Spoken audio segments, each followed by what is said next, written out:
Welcome to Nick and Dave Deep Dive the Metaverse, a podcast exploring cult classics, subculture, and geek media. I'm Nick. And I'm Dave. And we will be your tour guides for this hot take of Denis Villeneuve's ecological science fiction epic, Dune. This is a really important episode. This is kind of like the full circle. We started with Dune. I mean, I'm not saying we're ending, but we've come back around to Dune. Yeah, we even did a quick hot take episode on the trailer for this movie. I mean, a quick hot take. It was like an hour long. Yeah, it was an hour long examining the trailer, and we deemed it a 5-star trailer. So this is pretty big. This is a huge thing for this podcast, but it's also a huge thing in geek culture. We were talking the other day on a group chat we're in, and I said that this is the greatest science fiction epic of all time. And you're speaking about the novel. About the novel. Yeah. And it is. It's the best-selling sci-fi book ever. Yeah. And it's been a property that has attempted to be made into a movie at least 4 times with only 2 successes.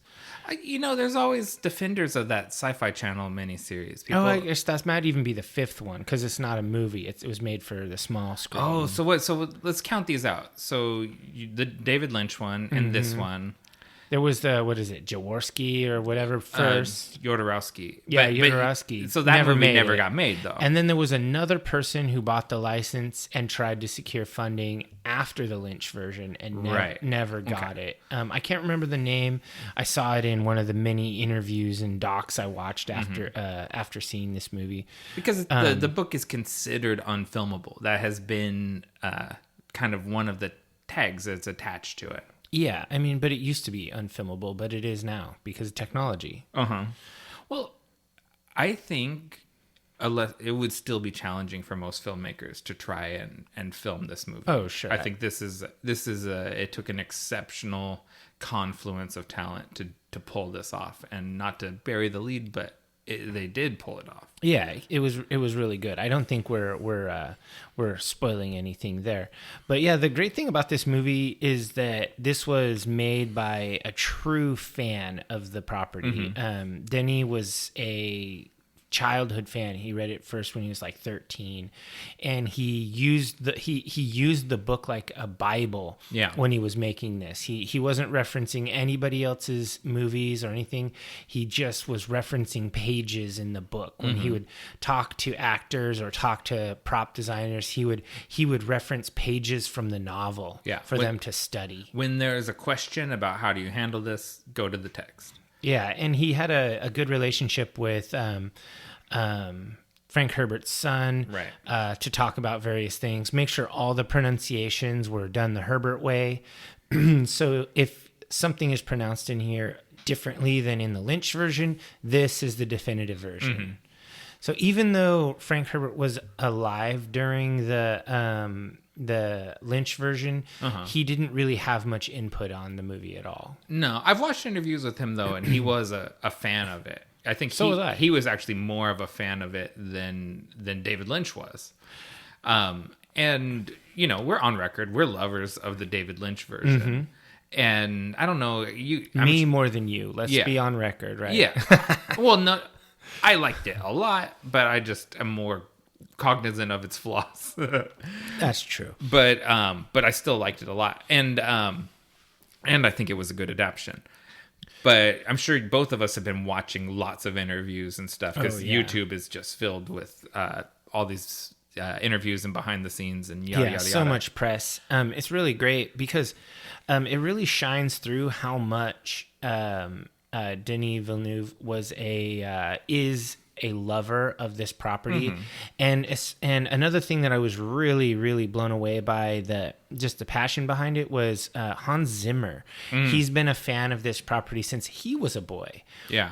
He has always wanted to do this, and so that's a big value add, getting Hans Zimmer on board. I thought was really interesting with Hans Zimmer is that he was so I'm sure we saw the same interviews, but he was so attached to the story that he has avoided any other adaptations. He never saw the David Lynch movie. He never saw the miniseries. He just he didn't want to soil the images that he had in his head. Yeah, and I love the idea that he as a composer and as a musician, that he already had soundscapes in mind for certain scenes before he was even asked to do this project. Yeah. Something I thought I was interesting thing that he said, that he went and talked to the sound design people, and he said, I'm going to come right up to the edge of sound design. Yeah. Yeah. Spoilers, he did. Yeah, he really does. And I expected that because I saw Blade Runner 2049 at Cinerama in Seattle, and similarly, the sound design, or the score of that movie goes right up to the edge of sound design also. Yeah, and that was also a Villeneuve movie, and that I really liked. We haven't done a Blade Runner episode. We've talked about doing that. It's been on the list since the beginning. Because we're both fans of that property as well. And I guess rather than just talk too much about it before we get into our chronological, just sort of meta information, I think that almost universally, the actors involved in this movie were passionate about the property. The older ones, the younger people like Timothy and Zendaya, they weren't really fans of it, but you wouldn't expect that from a 20-year-old or whatever. But everyone else, all of the people that were a little older, were already huge fans of the Lynch version and already really into this. So there was a ton of passion in this project. Everybody really was throwing themselves into it as artists, and that really impressed me. And also, it's almost universal. I didn't just watch the press. I watched independent reviews, and I watched some reviews of people that I trust. And this is a movie for fans of the book. Oh, for sure. Just straight up. If you're a fan of the book, this adds a ton of value, but you can watch the movie without having read the book. Oh, for sure.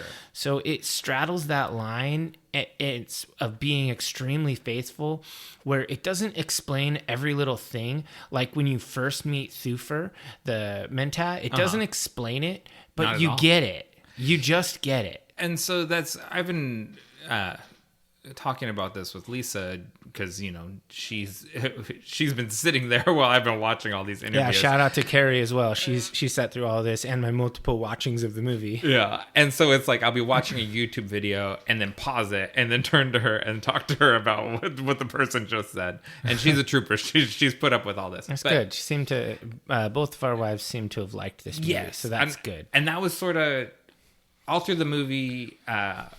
We both saw this in IMAX.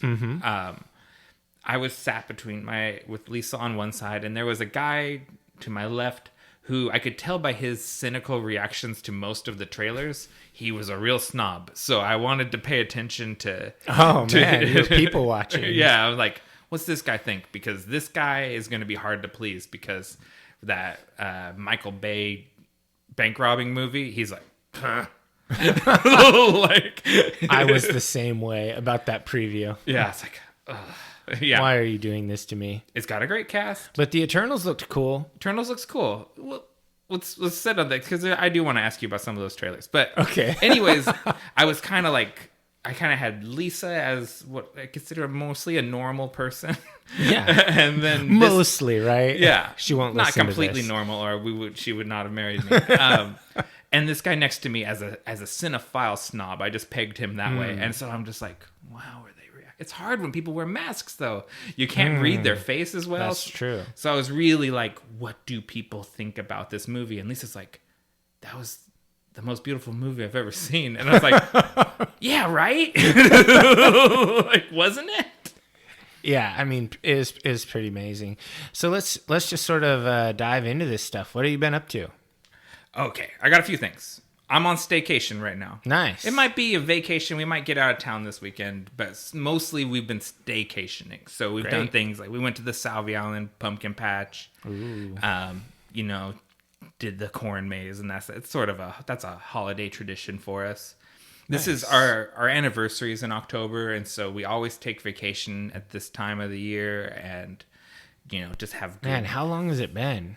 19 years. Wow. That's a long time. I remember the day. Yeah, it's pretty crazy. It's pretty crazy it's been that long. And then things of note that I did. friend of the show, Diver Sam, aka Simp Sam on Instagram, had his first solo. His art is dope, by the way. I just want to throw that out there because I follow him on Instagram, but I love the paintings he posts. Yes, so he had his first solo art show. He's been featured in art shows, but this is his first full gallery, all his paintings. Oh, that's cool. It's called Judgment Day, and it's like he does like these Baroque style paintings using Simpson characters, and they're loaded with like political and social symbolism. Super dark, and there's a lot of nuance. Like if you really look at all the little details, it just kind of keeps unfolding. Yeah, and I was standing around there with some other art fans, and just like, what do you think the three-eyed fish represents? Like everyone was getting real deep into it, and that's those are still up at One Grand Gallery in Portland on Burnside. Nice. So if you're local, I encourage you to go down there, and if you have a few spare $1,000, buy a painting. Or if you're like me and you don't have that kind of liquid cash, there's also merchandise like coffee cups and puzzles that nice regular proletariat people can afford. And then other than that, Lisa and I have been putting together my battle vest. Sweet. I've watched a million YouTube videos. Shouts to Phil O'Stein and Reptile DIY, who are kind of my two big people that I thought these guys make pretty cool vests. And then other people that I didn't write down their names, but so we're making progress on the battle vest. But I'll finally have a cool patchy vest to wear to shows. What about you? What have you been up to? Well, I haven't been doing cool stuff like you because I'm not on staycation. No. I've just been working a lot, doing what I normally do, sword fighting, playing guitar. Barrowlands is recording its album. We're doing all of that. Why did I say its album? Our album. We're doing the whole, we're doing it all real slow, like getting things done perfectly. But I guess the number one thing that's kind of come up lately is I enrolled in grad school. Oh, wow. And I start in January. So that's going to be a thing. It's all online, so I don't have to go anywhere. And a lot of it is going to tie in with my work stuff. So it's going to be tough, but it's definitely manageable. I'm going to try it. My goal is start in January, finish before September. Oh, wow. Because it's a self-paced program, you can challenge courses and just like go like hog wild on it. Yeah. So that's one of the reasons I chose this program, is so that I can use my summertime months to just finish it, like execution style. Well, that's pretty cool. That'll be, I'm assuming, a large pay bump once you get that certification. Yeah, it'll be good. It's I wouldn't be doing it if it wasn't giving me a pay raise. Not just for the self-enrichment. Well, if I was doing that, I actually looked for some master's programs on that were things that I really wanted to study. There's there's a program in Scandinavian studies, specifically in ancient Norse mythology. It's the University of Iceland in Reykjavik, and it's tuition free, and it's of course fully accredited, but they don't offer it online. So if you get accepted to the program, you have to move to Reykjavik for 2 years, but it's free tuition. That's just not doable for me. There was also another program in the Old Norse language, which I'm very interested in, at University of Oslo. Same thing, though. If you get accepted, it's free, but you have to move to Oslo for 18 months. So both of those those are both things that you should have figured out that you wanted to do when you're younger, basically. Yeah, I really should have. All of the other ancient history programs are not focused on areas that I'm super interested in. They're more like surveys. They just kind of cover everything. That's not really my jam. I was really rooting for you to get your master's in vampire studies. That was that school is a little bit fly by night, not to be too vampire, but vampire studies would be pretty dope history degree to get. And you don't have to move to another country. Yeah. Or do you move to Romania? Oh yeah, I think you have to go to Transylvania. All right. Well, what are we drinking today? What's our podcast fuel? Oh, I always try to theme the beer to the thing we're deep diving. Some are closer than others. Some are closer than others, but I think this was a 100. I got us Chris Knife from Fort George. It's a New England style / hazy IPA, 7.2 ABV, 0 IBUs, and it's a collaboration with a brewery called Our Mutual Friend Brewing out of Denver, Colorado. It's a aromatic hazy IPA with biscuity English malt. And what kind of hops did they use? Yeah, I'm missing it. It's super good though, and the art is cool. It's a big old knife being held in a hand.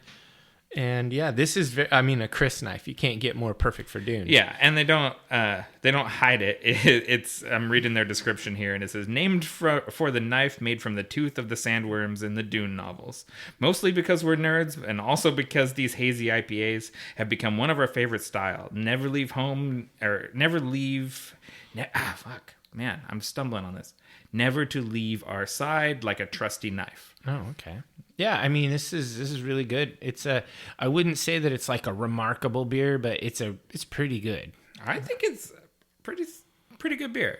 No doubt. So do you want to take a break and then we'll get into this deep dive? Sounds good.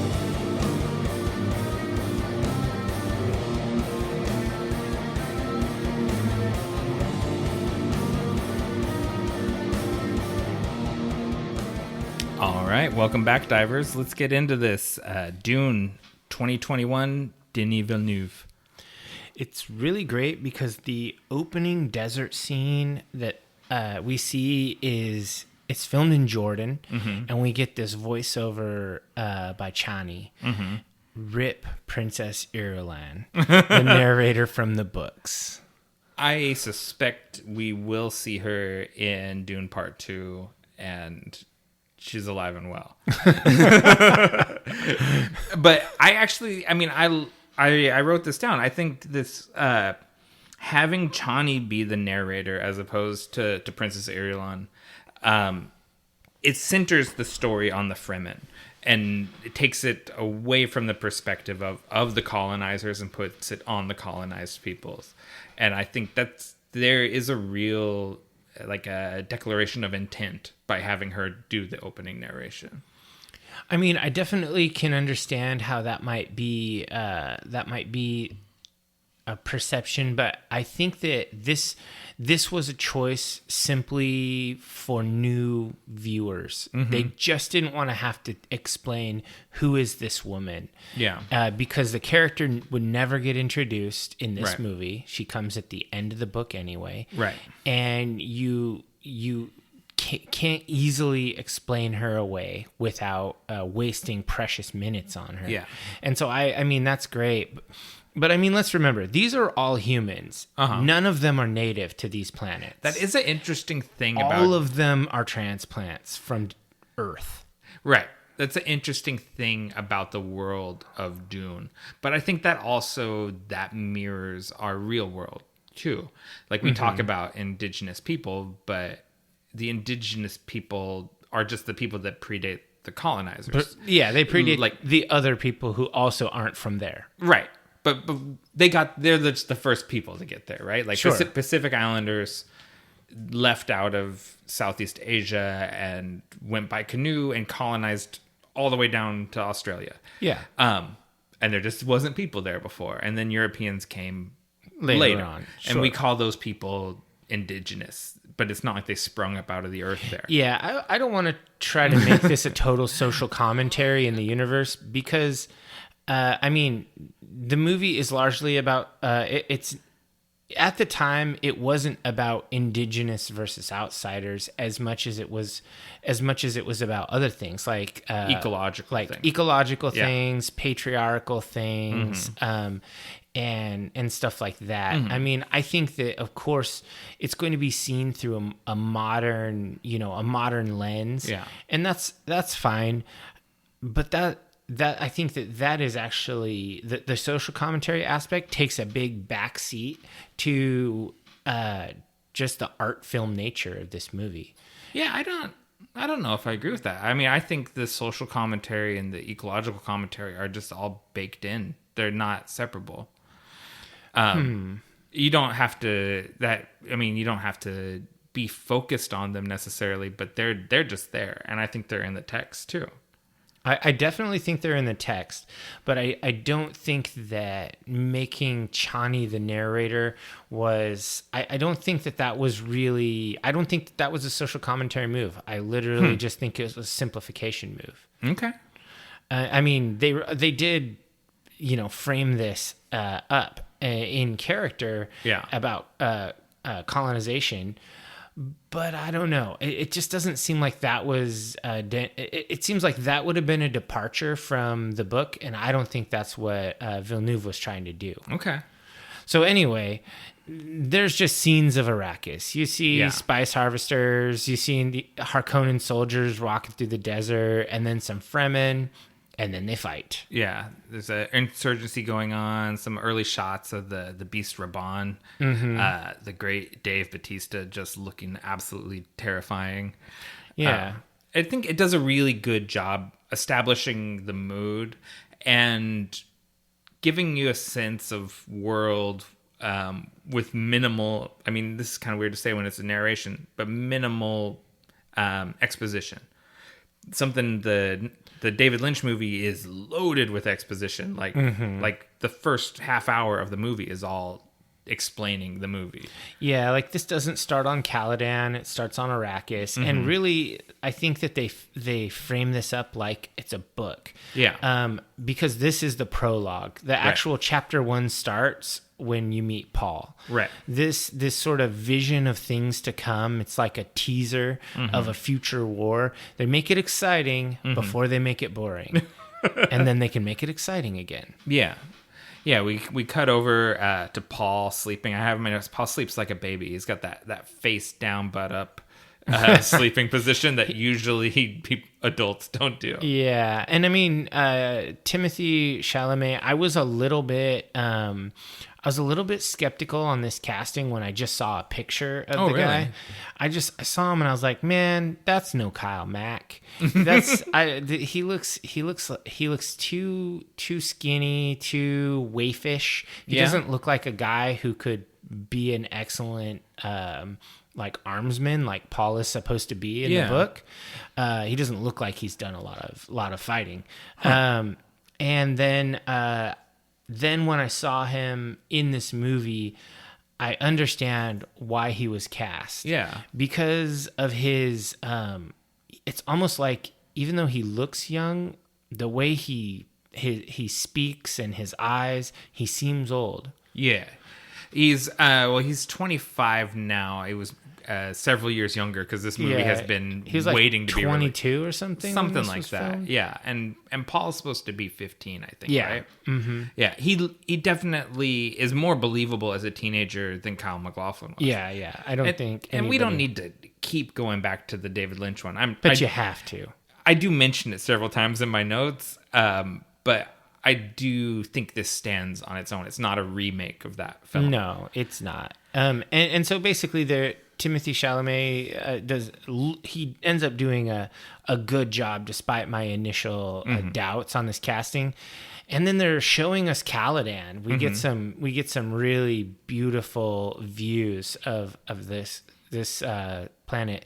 I definitely would not want to leave Caladan and go to Arrakis. Most of Caladan is filmed in Norway, I think, with a little bit of Budapest. I think Oscar Isaac wasn't available for a lot of the location shooting, so generally, if Oscar Isaac's in the shot, it's probably in Budapest and not in one of the more remote locations. Interesting.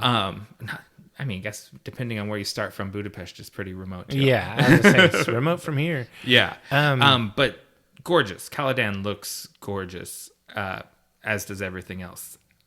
You texted me right after you were, or while you were watching it the first time, or right afterwards. I don't know. And you were like, how are we even going to do this podcast? It's just going to be a gush fest. Yeah. It is. It is just going to be a gush fest. We love this movie. Yeah. And it's, I start way too many of my notes with, I love Yeah, if I blank. did a control F on the word love, I would probably have way too many. Yeah. I actually started intentionally self-editing that word from Did my you? statements. Yeah. So Okay, like, yeah, we're on the same page. Yeah. So then Paul is having breakfast with his mother, Lady Jessica, and this played by ably by Rebecca Ferguson, a Swedish actress. And just looking at her, she looks exactly right for the role. Oh, yeah. In my opinion, she has kind of a reddish colored hair, which if you aren't already in the know, she's from Spoiler. a Harkonnen lineage. And so she looks dignified and graceful, and she's very pretty, but she doesn't look like like Instagram model pretty. It's like a different kind of thing. Yeah. She just looks like regal, I guess. It's I think in the way she carries herself. Yeah, I mean, despite your misgivings about Mr. Chalamet, I think the casting in this movie is 100% spot on. Yeah, it's every really, single person. It's really good. There are a few that I like better than others, and there's a few that I like a little less than others. Oh, okay. This one I think is really funny because when I just was looking at pictures, I was like, that's right, that's a perfect Jessica. But then when I listened to interviews with Rebecca Ferguson, it's hilarious because she did not read the novel, never read the novel. She said it was too dense. She couldn't get past page 25. Right. And when she was pitched the idea of playing the character, she was like, I don't want to play a concubine. And they were like, yeah, but you have these like cool superpowers, etc. And she's like, I don't want to play a superhero concubine either. And so she really was not into this. I could not believe that she was so ignorant of the material that the idea of a Bene Gesserit would be a superhero in her mind. When I heard her say that, I was like, oh my God, who the fuck are you? That's Jesus, you're an idiot. Like, I know I'm judgmental because I love this so much, but calling Lady Jessica, who's like a master politician, an amazing fighter, like a Machiavellian genius character, calling her a concubine superhero is so insanely reductive and insulting to the writing. I retroactively disliked her for that. Oh, really? Yeah, I was like, wow, you're a great actress, because I couldn't even tell you were such a fool. But that's before she read the script, before anything. That's just when she's being approached about playing the character. Maybe. I mean, she eventually did, of course, like it. But man, how could you just be so in the dark about such an important IP? The best sci-fi novel ever written. You know, some people don't read science fiction novels. Some people don't read. Oh, that's period. true. That's true too. But and those people I call ignorant. Wow. I love you, Rebecca Ferguson. Don't. Dave's commentary is his own. I'm pro Rebecca Ferguson. I think she did an amazing job. She's such a good actress. She fooled me. She made me think she liked this. Okay, I think she did like this. She just wasn't aware of it beforehand. Okay. Which many people aren't. Well, they're not my audience. So they have breakfast, and I think it's kind of it's really good. I don't even remember this scene from the book. It maybe was there, but I haven't read the book in several years. I'm sure you read it in prep for this, right? Not for this, but for our first episode, okay. I did. I didn't revisit it. Oh man, what, you're falling down on the job. And You're honestly, the research man. And that was my first time with the book when we did it that time. I think this is from the book. I think there's very few scenes that don't come from the book in here. But I really like how it establishes a bunch of things. The look of the Atreides house. I'm going to try and edit myself and not say love over and over again too. There's this sense of tradition of human culture. This is 10,000 years in the future, roughly. It was 8,000 years because it's in the year 10,000. I'm rounding it. Oh, okay.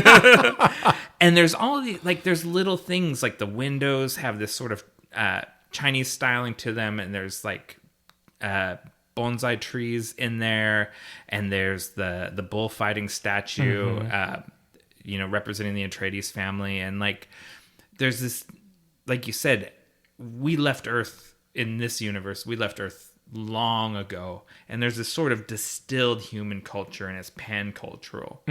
But you can trace it back in it. There's a sense of history in everything you look at. Everything seems like it has a reason for being there. Yeah, it feels old, even though it's in the future. Right. And so that, I mean, the sets in this movie were so excellently done. And this breakfast scene was really, really good at establishing that. Another thing that I think that it established well was immediately the supernatural nature of this movie. This movie is not just about, like soap opera in space. She straight up forces him to use the voice right away, and you understand, oh, these are magical people, right. Or however you want to mentally categorize it. This sets the tone for the whole story. Right. And you and I, almost every episode, we have the discussion about show and not tell. And they show, I mean, even they're talking and she says, use the voice. She doesn't ever say, use the voice, use your Bene Gesserit powers, Paul. Like, it's the training that I gave you illicitly. it is all implied, and Villeneuve trusts the audience to get it through context and to keep up with things and to fill in the blank yourself. It doesn't just like force feed you information, and it's a much better movie because of it. Oh yeah, for sure. They show you a bunch of things, and they make sure that if you're a fan of the book, you're seeing things that you recognize, and it's really cool. Yeah. But if you're not a fan of the book either, it's very clear what's going on, or it was inconsequential to the flow of the plot. Right. And so that's really cool.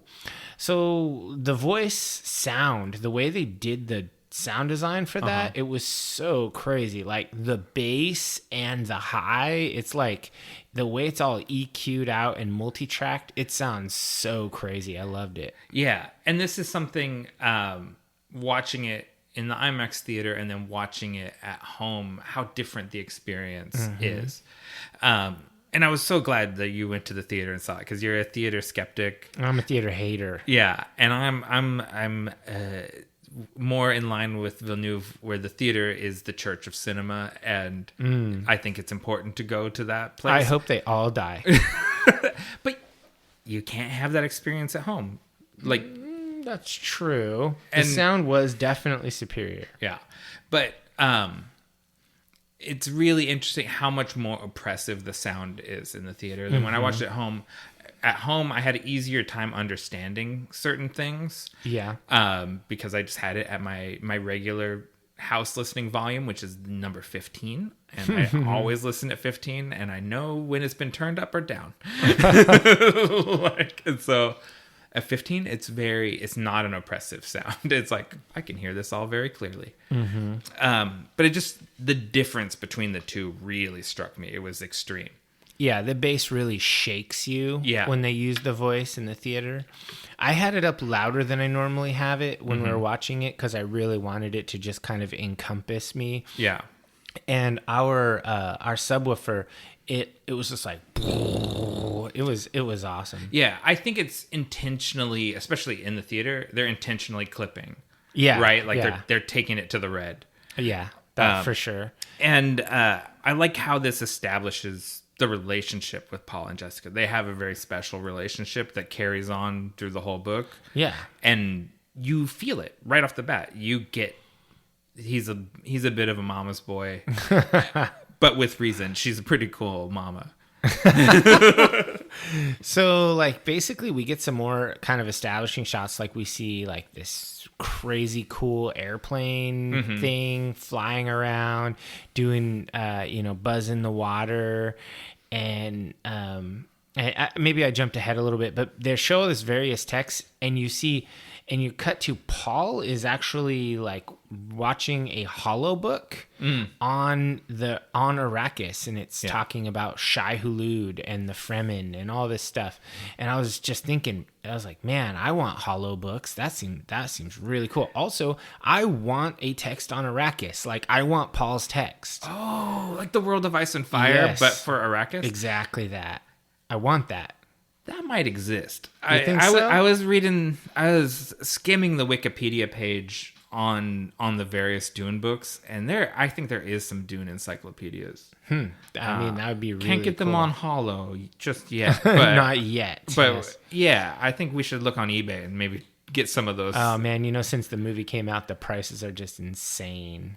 On the other hand, things once out of print go back into yeah, print. that's true. That's true. Because So- I don't want it for its historical value. I want it for its actual reading. Yeah, the fake information contained within. I want to study fictional worlds because my own world is boring. Fuck, man. I love that World of Ice and Fire book. I've read it more than once. I love that thing. Another time we'll talk about the World of Ice and Yes. Fire. Back on Arrakis, the Imperium is sending emissaries to Duke Leto because they've been given control of the planet Arrakis. Yes, and the Spacing Guild arrives, and there's an emissary, and they're walking out of the ship, and it's all like there's a bunch of Atreides military all lined up and everything, and the Spacing Guild helmets, the kind of bubble helmets where you see the melange like flowing around inside in front of their faces, it looks really cool. Yeah. It looks a lot cooler, and then their servitor people, they look a lot cooler than wrapping yourself in trash bags. Well- It's just pretty dope. Yeah. Well, so again, we're gonna mention the David Lynch movie several times. The Spacing Guild, the way they're portrayed in the David Lynch movie as sort of like big malformed fetuses in a tank. Yeah. I like this better, and I think it is closer to the text, and I think the fact that we don't see what they look like, we just see the helmet full of spice, is more tasteful and cooler than showing us the weird Eraserhead baby, which is what Lynch did. Yeah, I like this better too. I think that overall we get a cooler Spacing Guild. And I actually think that they gave the Spacing Guild some short shrift in this movie. I think we'll get more of them next movie. Yeah, I really hope so, because we didn't get enough space shit. It was basically you're on Caladan and now you're on Arrakis. Oh, I wanted more space shit. We'll talk that because that's coming up, but Sure. I have a different take on it than that. There's really great subtle character work in this scene.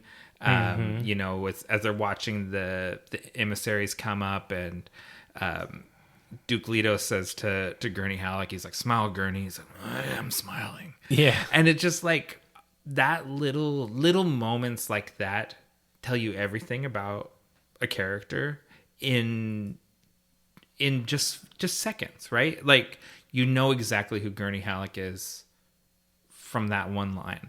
Yeah. And the scar on his face helps too. But it's like, this is just really good, showing and not telling. Yeah, and they never tell you what a mentat is, but when Duke Leto They never say the word. Yeah, they don't actually say it. When Duke Leto just casually muses, how much did it cost them to send this emissary?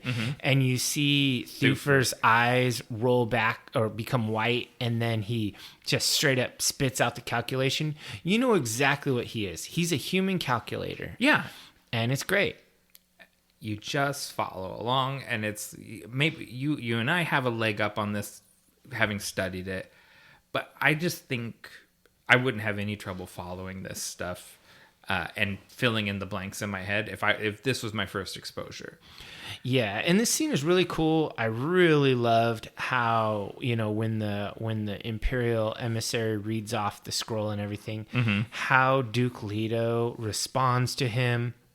Basically, I think Oscar Isaac is just perfect for this character.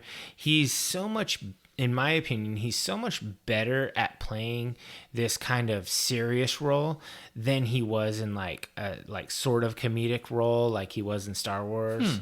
I just kind of think Oscar Isaac is great at everything. I've never seen him do a bad job, even in a bad movie.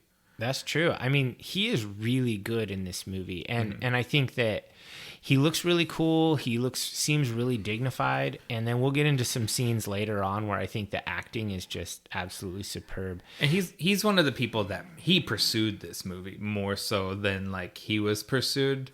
It was like as soon as the word was out in the circles that Villeneuve was developing Dune, Oscar Isaac is like, I hear you're doing Dune, and I'd like you to consider me for any part.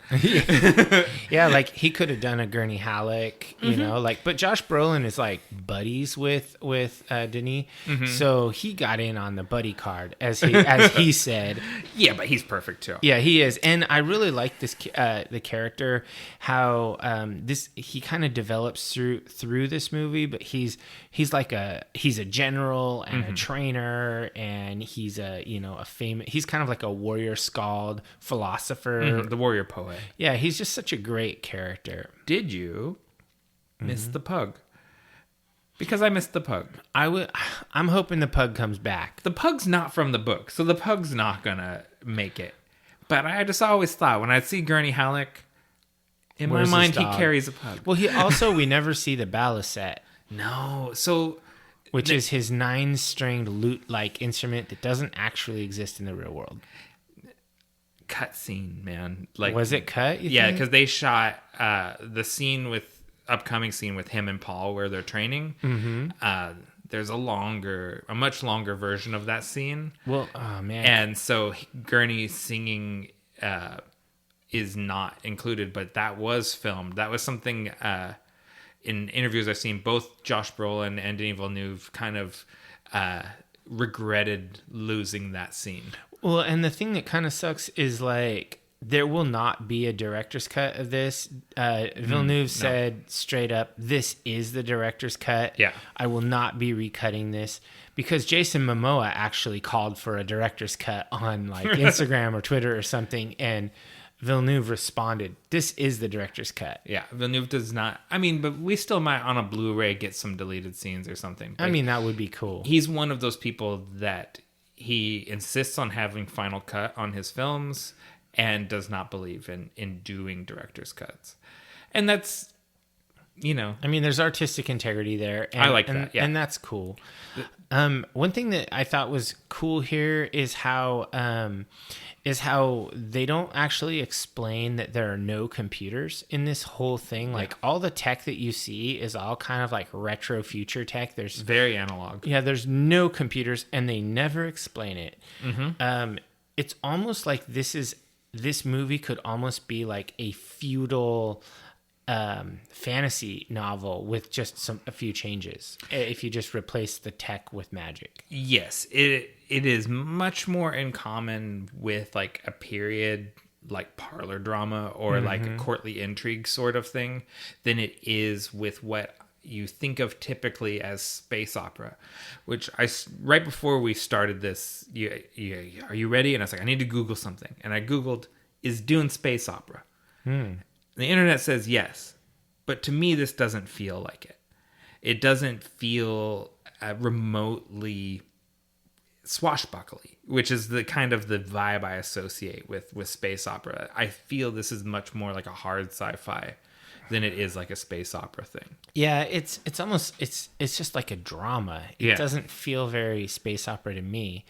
There are a couple other little things to kind of pick from this scene before we move on. Basically, you get to see a Bene Gesserit Reverend Mother in their full headdress situation for the first time in this scene. I think that's cool. You get to see all these really cool Atreides banners flowing. I love that. And ultimately, this scene really just it shows you who the Atreides are, and it's sort of an establishing shot for Duke Leto. Yeah, and so I was watching, there's a YouTuber I follow called Heavy Spoilers, or that's the name of the channel, and he made the comparison. I mean, that'd be a funny name, like, my name is Heavy Spoilers. Yeah, I can't think of what the guy's name is, but that's the channel's name. But he made the comparison of Dune to the first season or the first book of Game of Thrones. And there is very strong Ned Stark, Duke Leto corollaries. Like, they're very similar guys. I can see that. Yeah. And even the prologue in this movie where you see the Beast Raban, crushing heads and stuff, that's legitimately when you get that White Walker in the prologue of Game of Thrones. And much like Ned Stark, I was struck this morning at the idea, there's a version of this story where the call goes out to go to Arrakis, and Duke Leto says, no, that's a trap, and doesn't go. Stays at home where he's strong. And just defies the order. Mm-hmm. That'd be interesting. It's a totally different story, and probably he lives through it. I bet you there's fan fiction of that. Oh, the internet is a terrible, wonderful place, and probably you're right. The one thing I wanted to call out, the fifth thing that I wanted to call out in this scene was I want to take a moment to appreciate how difficult it is to make a film like this with a galactic empire and a desert planet and a rebellion and not make you think about Star Wars. Because I didn't think about Star Wars. Yeah, I didn't either. I mean, and just for all the divers out there who aren't mega dweebs, this predates Star Wars. Yeah. And it's well known that George Lucas drew heavily on Dune in his own creation. Arrakis is Tatooine. Right. And it's very... all this stuff George Lucas is the famous thief. Right. And he borrowed heavily here. Han Solo, smuggle spice. The Sarlacc and the Krayt Dragon both are kind of based on the sandworms. But just to give another side of that, John Carter, really, you couldn't help but think like, oh, this is a great Star Wars movie while you're watching John Carter. Oh, even though that book is like 100 years old and way predates Star Wars. Star Wars borrowed from John Carter, but the movie John Carter borrowed from Star Wars. Yeah, I don't think this borrowed from the Star Wars movies. I feel like Denis Villeneuve has a really interesting way of making things his own. Mm-hmm. I think part of that is, and he did it on Blade Runner 2049, is set design. Yeah. He does set design better than any Star Wars set designer, period. And I would only say that the only thing in the entire Star Wars metaverse that can even hold a flickering, fading candle to this movie is The Mandalorian. Everything else, wow, no. Interesting. Yeah, so there's kind of two... Because Taika Waititi is also a genius. Taika Waititi is also a genius. And so is Denis Villeneuve. Mm-hmm. Although, Taika's only directed the one episode or 2 episodes of The Mandalorian. Sure, but he has his fingerprints on the creation of the thing. Okay. We've gone way off. We've gone way off. Why'd you even bring up Star Trek? Or Star Trek? Yeah, this has nothing to do with Star Trek. There are no Klingons. Yeah, well, unless the Harkonnens are Klingons. They're a little like the Klingons in Discovery. Yeah, let's persevere, and if whatever my thought was, if it comes back to me, I'll bring it up. All right, yeah. So then we actually get the airplane thing flying around. It's almost Duncan. Like an X-wing, but cooler, I guess. And then it folds up and it comes into the hangar, and then we meet Duncan Idaho, played by Jason Momoa. He's the house samurai or knight, however you want to think about it. He's essentially just this super badass warrior who's Paul's buddy and trainer and big brother all in one. Again, here's that word, that L word, love. I love this casting choice. Mm-hmm. I love the relationship between Duncan and Paul. Immediately, you see the big brother relationship. Paul's a special boy, and everyone loves Paul, and everyone has a special relationship with Paul, and they're all very individualized. It's because he's the Kwisatz Haderach, right. And literally, it's impossible not to love him. Basically, that's his character. Yeah. He is a special boy. He's a magic boy. He is the magic boy. Yeah. He is the hero's journey hero. He has the auspicious birth and all that. Yeah. But I really like the relationship with Duncan. and Paul kind of, he wants to go with Duncan on the scouting mission to Arrakis, and Duncan's not having it. Yeah, he says he had a dream of Duncan being dead, and he thought that if he went, he could save Duncan. Mm-hmm. And, I don't think, because Momoa is such a character unto himself, he doesn't always get the credit for being as good of an actor as he is. Yeah.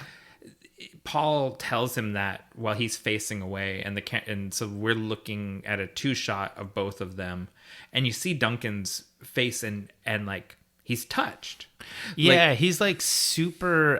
He feels really like a certain kind of way that his little guy, the kid he's been training to be a warrior, wants to come and defend him. Like that really like it makes him feel real feelings, which are not common for the warrior type concept. Right, and then he turns around and makes a joke. Because that's what you do. That's the cool thing to do. He says, what does he say? He's like, look at you. You're putting on some muscle. He says, am I? He says, no. Nope. Yeah, I love that. And so I think, so for me, this character trope, this the house samurai or the huskarl, to put it in the Norse style, this trope is my favorite trope in like pretty much all movies. I love this character idea. And so this sort of the honorable warrior who's the guardian, who also does like cool special ops shit, that kind of thing. Like this Duncan Idaho character is and has been my favorite character in the Dune books. And I think that Jason Momoa was a perfect casting. Yeah. And he plays the character so expertly to make him simultaneously lovable, but also extremely dangerous. Oh yeah. Like you can just tell there's murder in those hands. He's lethal. Yeah. And that comes up. There's a really great moment later that I'll shout out as we get to it. And I think that one funny thing, like I saw an interview with Jason Momoa, and he is a character unto himself, but he's always really verbose when people ask him questions. He has these kind of rambling answers and stuff. He's asked straight up, who wins in a fight, Duncan Idaho or Khal Drogo? And he just says, Duncan Idaho. Yeah. He doesn't even like beat around the bush. It's very clear. Duncan Idaho takes out Khal Drogo without a problem. I mean, Khal Drogo died fairly ingloriously. Yeah, well, he died to a curse, but really, if he died from an infection, he died from a scratch. If you look at this, Duncan Idaho is the Jaime Lannister or the Arthur Dayne, sort of the morning. He is the pinnacle warrior, which is also a trope. Yeah, he's that guy in this setting. And I thought something kind of came up in the research of our last episode, which about the Crow, because the last person that had been attached to play the Crow was Jason Momoa. Oh man, when he was younger, recently, like 2 years ago. Yeah. Dang. And I was sort of struck by seeing them next to each other. I think Timothée Chalamet would be a way better Crow than Jason Momoa. That's probably true. They would be very different crows. Yeah, I think Eric Draven should not be a Momoa type. Just a big, muscly dude. Yeah, like, there's something... He's a wiry, like, sad boy. He's not a boisterous surfer bro. Yeah, and I mean, but the thing is that Jason Momoa actually plays guitar, so he could pull off those scenes. Sure. Yep. I'm just putting my vote in. You let Chalamet James for Crow. O'Barr to know who should be the Crow. Okay, so basically, this scene is really cool. There's a really cool quote in there about how dreams make good stories, but everything important happens when you're awake. I really like that quote. It's really cool. So then basically Paul pleads his case to his father about wanting to go, and they're out at the cairns of House Atreides. Yeah. They're at the Barrowlands. And they're looking around, and I really liked how the Oscar Isaac acted this scene. I feel like this was maybe some of the strongest acting in the movie from any actor. He used the really strong leadership language, which of course is going to be credited to the writers, but the delivery was just perfect. Like how he was like, I need you by my side. Yeah. Like that sort of thing is, he wasn't telling Paul no just because I can't have you die. He was telling him no because I need you doing more important shit. Right. And it was really strong. And I think that the chemistry between Timothée Chalamet and Oscar Isaac was undeniable. But then honestly, Timothée Chalamet is magical with every other character on the screen. So that's the thing. IRL, he's a special He's boy. the magic boy. He's the magic boy that just everyone loves, and he has magic chemistry with everyone. Because it's nuts. Like with Oscar Isaac or Jason Momoa or Josh Brolin or Zendaya or Ferguson. Whoever Rebecca he's Ferguson. acting with, he brings out the best in that person. Yeah, because every scene that Chalamet is in is an amazing scene. No, yeah. We're on the same page. We're on the same page. And you know, divers, if you think we're just sitting here just stroking the ego of these people, you should see the movie if you haven't, because I dare you to disagree with us. There's no way that these people are going to listen to a 5-hour 2-part podcast about how good Dune how good Dune was if they haven't already seen it. That's true. That's true. So, I hope my buddy Ed listens to this because he hated Dune. So since you brought that up, I saw his comment and I have been making fun of it to Lisa, kind of like just nonstop. I've been saying like, I consume more media than anyone. Well, in his defense, he does consume a lot more media than almost anyone I know. It's like bragging about being a shut-in. That's That's his whole thing. But I mean, yeah, when you're like a model painter, what are you gonna do? You know, consume a lot of media. But anyway, not everyone likes this. So if someone watched this and didn't like it, add us on Twitter or respond to our Instagram post, because that's where we check. And we will engage in a flame war with you. Oh, I was gonna say, and we will block you. No, we will fight you over this one because I unfriend you. Damn it, Nick! And now we have 49 listeners. All right, so Hold on. The pull quote though about a great man doesn't seek to lead; he's called to it, and he answers. And if your answer is no, you'll still be the only thing I ever needed you to be. My son. That's thug tear. It's so good. That's a tearjerker, and I love this is the first invocation of an important concept. We could be stronger than ever with desert power. That's a big deal in these books. Yeah. And I think that this is important. It comes from the books, and it was big in the Lynch movie because it's a super critical function.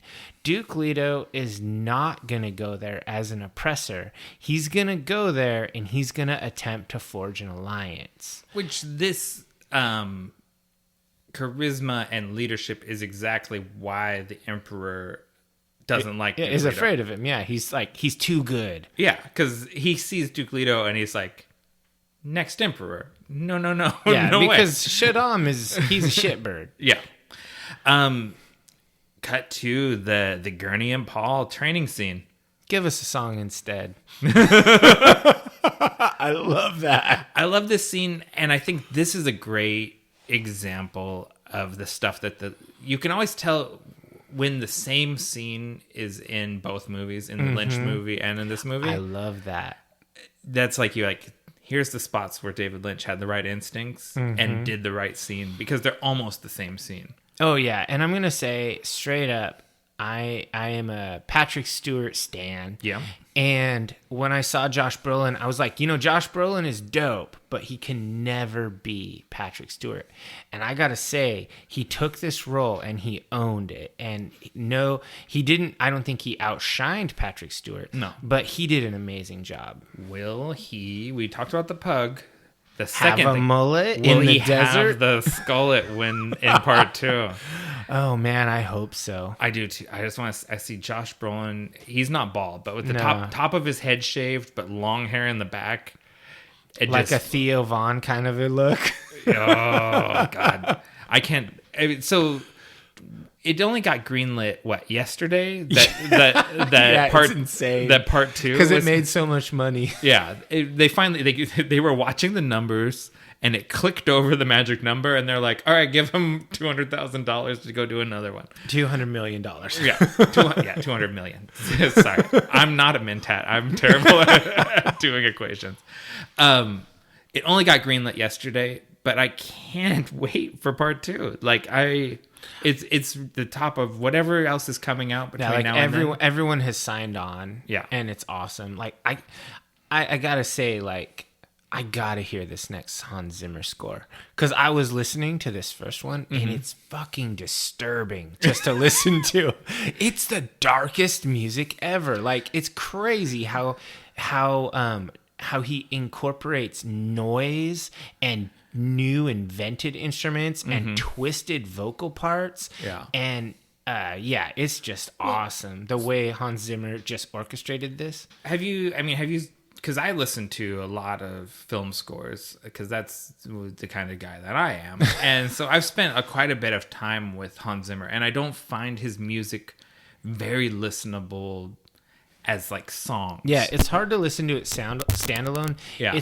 He's really, this is a score, not a soundtrack. Yeah, because it's like some podcast I was listening to, they're like what's the like the fundamental sound of Hans Zimmer? Yeah, I was gonna say,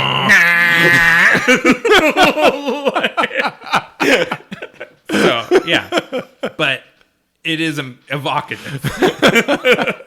Yeah, but it's really good because it keeps you in the moment all the time. All right, so we got to keep going through here, so otherwise keep it we'll cracking. never finish this. Gady Prime. Well, actually, there was a couple things that I really liked in the scene in the Barrowlands where they humanize the Duke. I love how he talked about how he wanted to be a pilot, and how he never wanted to be the leader, but then it was thrust upon him. I feel like they use that time so wisely. Yeah. There's no wasted energy in that scene. You really get the idea that Duke wants a thing. I should say Paul wants a thing. Leto wants something else.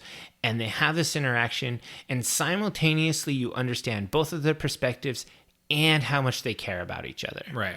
And so the scene, there's no fat to trim. It's just such a sleek scene. So, and this is, we should say, it's a long movie, not exceptionally long, but it's 2.5 hours. Yeah. And I'd have taken 2.5 more. Oh, it's a lean 2.5 hours. Yeah, it's a spare. They cut a lot of things. Yeah, because, and you know, when you watch these interviews and they're like, well, this scene had more in it and more. And so like they made hard choices and cut things, and the stuff that made it is important. There's very little there's zero wasted moments in this movie. Yeah, so I jumped us back to the Barrowland scene, but this is actually, we were in the scene with Gurney, and I loved the fight scene there. I felt like Gurney really impressed upon the audience and Paul how hard it was going to be, you know, with what's Mood to do with it. And basically you need to fight for your life because the Harkonnens aren't human. Yeah. They're brutal. And it was just a really powerful scene, and the fighting was great. So two things. Let's pick on that since you just said it. The fighting is great. You're a combat, like a bladed combat person. So what sort of style for fun. What sort of style is this that they're fighting in? Because it's very like interesting stances with the blades and stuff. So they said that they what they tried to do was they wanted to actually use a lot of so they were modeling the combat styles of the different groups on different real world cultures. So they modeled the Atreides off of Asian martial arts, particularly Filipino martial arts. Oh, okay. Yeah. That makes sense. And so it also has a strong Thai kickboxing style with the stances and things like that. Yeah. So, okay. so it's essentially like Southeast Asian is the Atreides style, and then the Sardaukar is based on Northern European, like Norwegian, Swedish, Finnish styles of sword combat, and you really see that the way they hold their blades in their rear hand and whatnot, and normally there would have been a shield in the other hand, but they have magical shields. Right. So yeah, and then they said that they just tried to make the Harkonnens. It was not it wasn't based on a real world culture. They were attempting to just make them as savage as possible, essentially like orcish combat, just brutal murder, hacking, that kind of a deal. Why do we not have a movie with Dave Bautista as an orc in it? He would be really good as an orc because he's so big and he's charismatic. He could be Durotan. No, Thrall. He could be Thrall. He could be Thrall.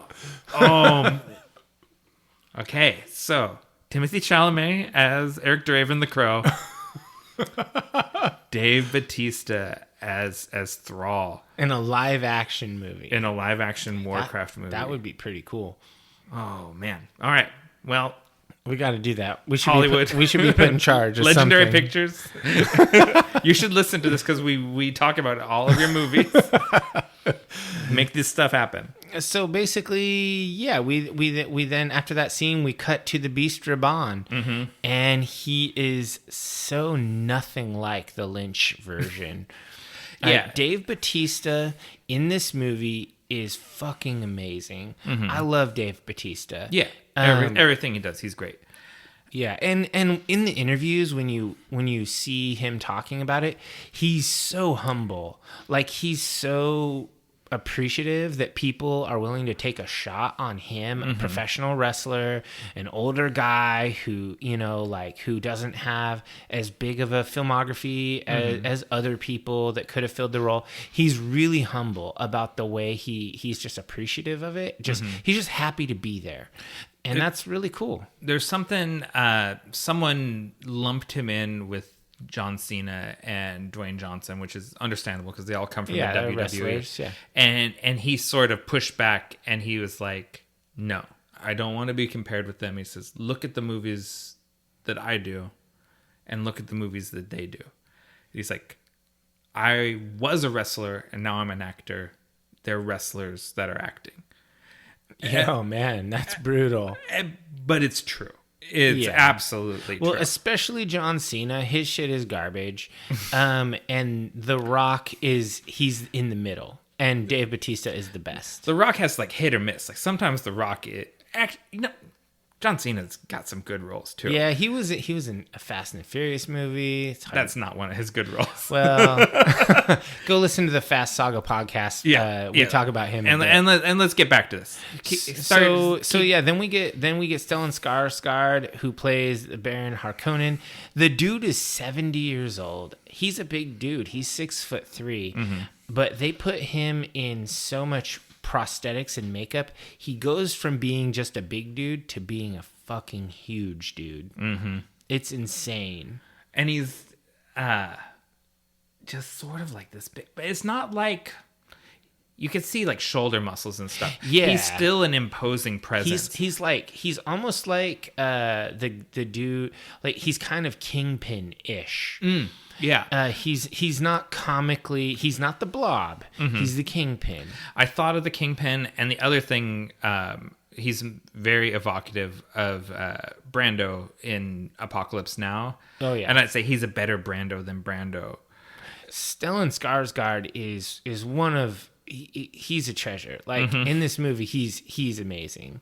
And I just love the acting between Bautista and Skarsgård, because you can tell Raban just worships the Baron. Yeah, that's something that Bautista said in interviews, that he sees the Baron as a godlike figure. Yeah, and it's very evident. He's so fanatically loyal. He's utterly devout. And I mean, David Dastmalchian as Peter DeVries. Oh, yes. He's unrecognizable. Yeah. Like, until he spoke and I heard his voice. And Lisa goes, "Is that the polka dot man from Suicide Squad?" It's like, yeah, that's him. I forgot he was in this. And I loved Peter DeVries in the Lynch movie, and I think he's amazing in the book. It's just such a cool character. He doesn't get a ton of screen time. He gets some, but really he's like he uses every moment of screen time to its maximum. Like I really feel like this portrayal was spot on. DeSmalchin always plays little roles. Yeah. But he inhabits them. Like he's a really great character actor. Yeah. He's like a Willem Dafoe kind of, like, you're like, oh, I've seen this guy in 200 movies. Yeah, for sure. Yeah, he kind of reminds me of like John Malkovich in his way, how he's like a scalpel on the screen. He's just so effective. For sure. And so I love the quote I pulled away from this one where the Baron says, "When is a gift not a gift?" And it's such a poisoned pill that they hand the Atreides. It's so excellent. And then we cut to this crazy scene where Lady Jessica is waiting for this craft that's descending from the sky in the dark of night, and Bene Gesserit exit, and they're still in Caladan. And she go and you see a Reverend Mother. We saw her earlier. Yes, we saw her in the scene with the Imperial emissary. Right. And this is Reverend Mother Gaius Helen Mohayim, played by Dame Charlotte Rampling, who is a very famous actress, and she does an amazing job. And this is one of those players that the other actors were all raving about, sharing the screen with her, just how she was so yeah. amazing on in every scene. And so just watching her, she's just very powerful in every interaction. She's like just sort of seethes with menace and contempt. Yeah. And she's terrifying. And it's so we're getting up to the Gom Jabbar the scene. Famous Gom Jabbar scene. So, like, Jessica wakes up Paul, brings him up to the door to the chamber, and he's like, "What's going on?" And then we meet Dr. Yui for the first time, played by Chang Chin. Yeah, and this was good casting. I like this guy. It's really good casting, and it's another one of those things that ends up being just a tiny part. It's so small, but he doesn't waste the moments. Like I talked about earlier, like everyone has a special relationship with Paul, and while he's kind of checking Paul's vitals before he goes in for this test, and Paul doesn't know what's coming, and he takes a moment to kind of impart some wisdom, and they speak Chinese to each other. Yeah.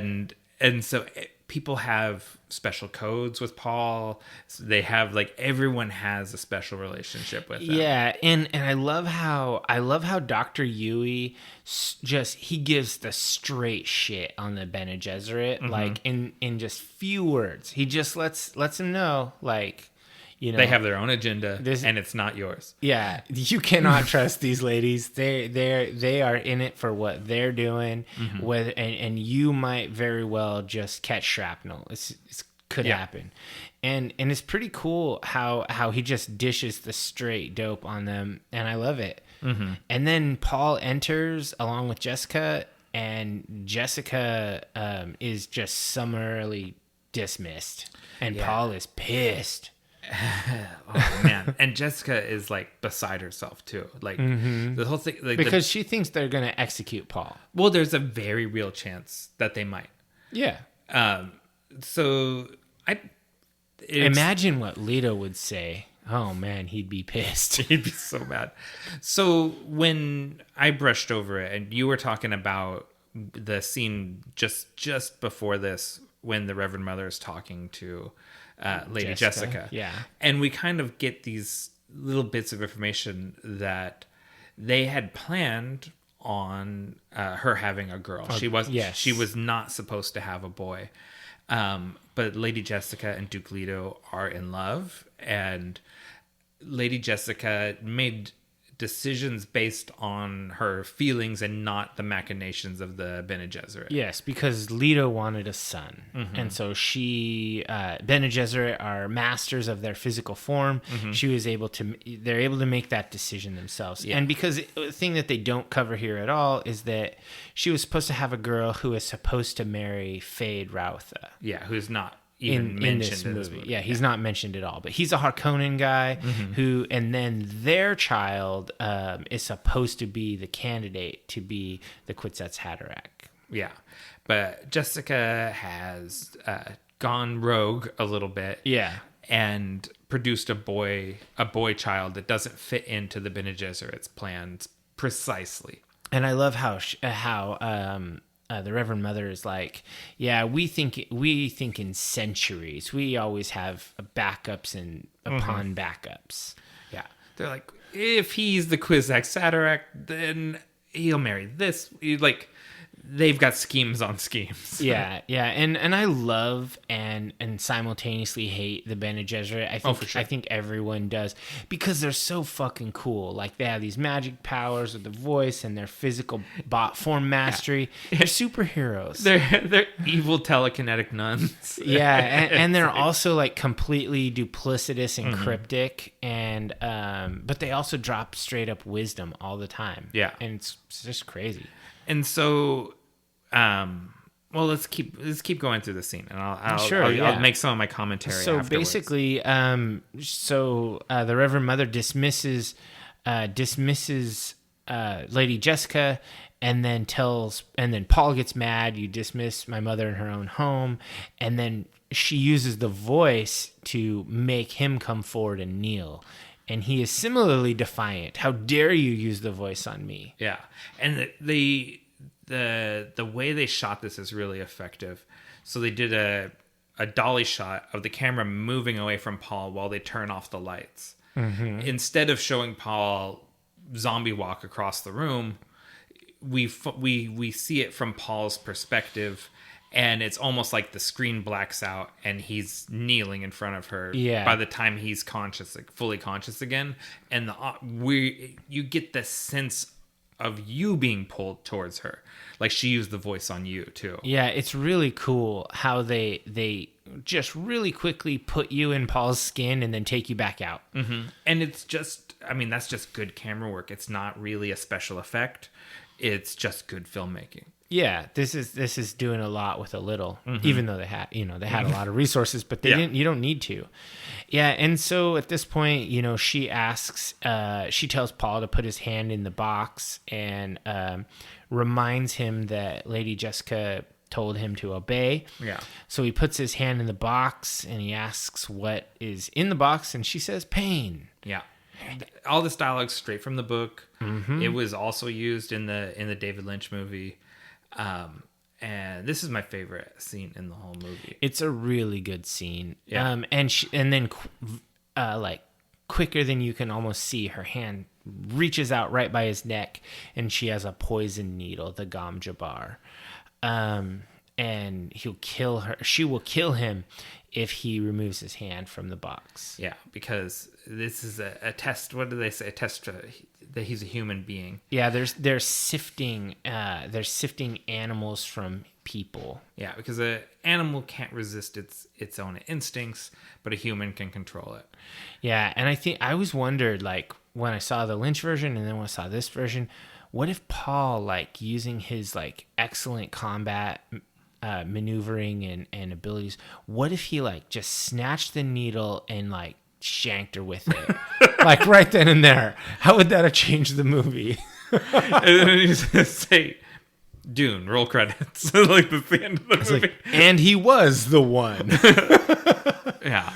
I don't think he could. I mean, I don't think she's faster than the Reverend Mother. Yeah. I mean, Bene Gesserit have celerity. They're just so fast. But the thing I really love in this moment, and it's one of the times when the score really kicks into high gear, is like she pushes him up to and over the line and gets that feeling of how much power Paul actually possesses. And I think it's the first time Paul really feels how much power he possesses. Yeah, because the acting that's happening with the nonverbal, he's not, and then you also see it's cutting back and forth between him and Jessica, and Jessica is feeling it as well, like, and to a lesser extent.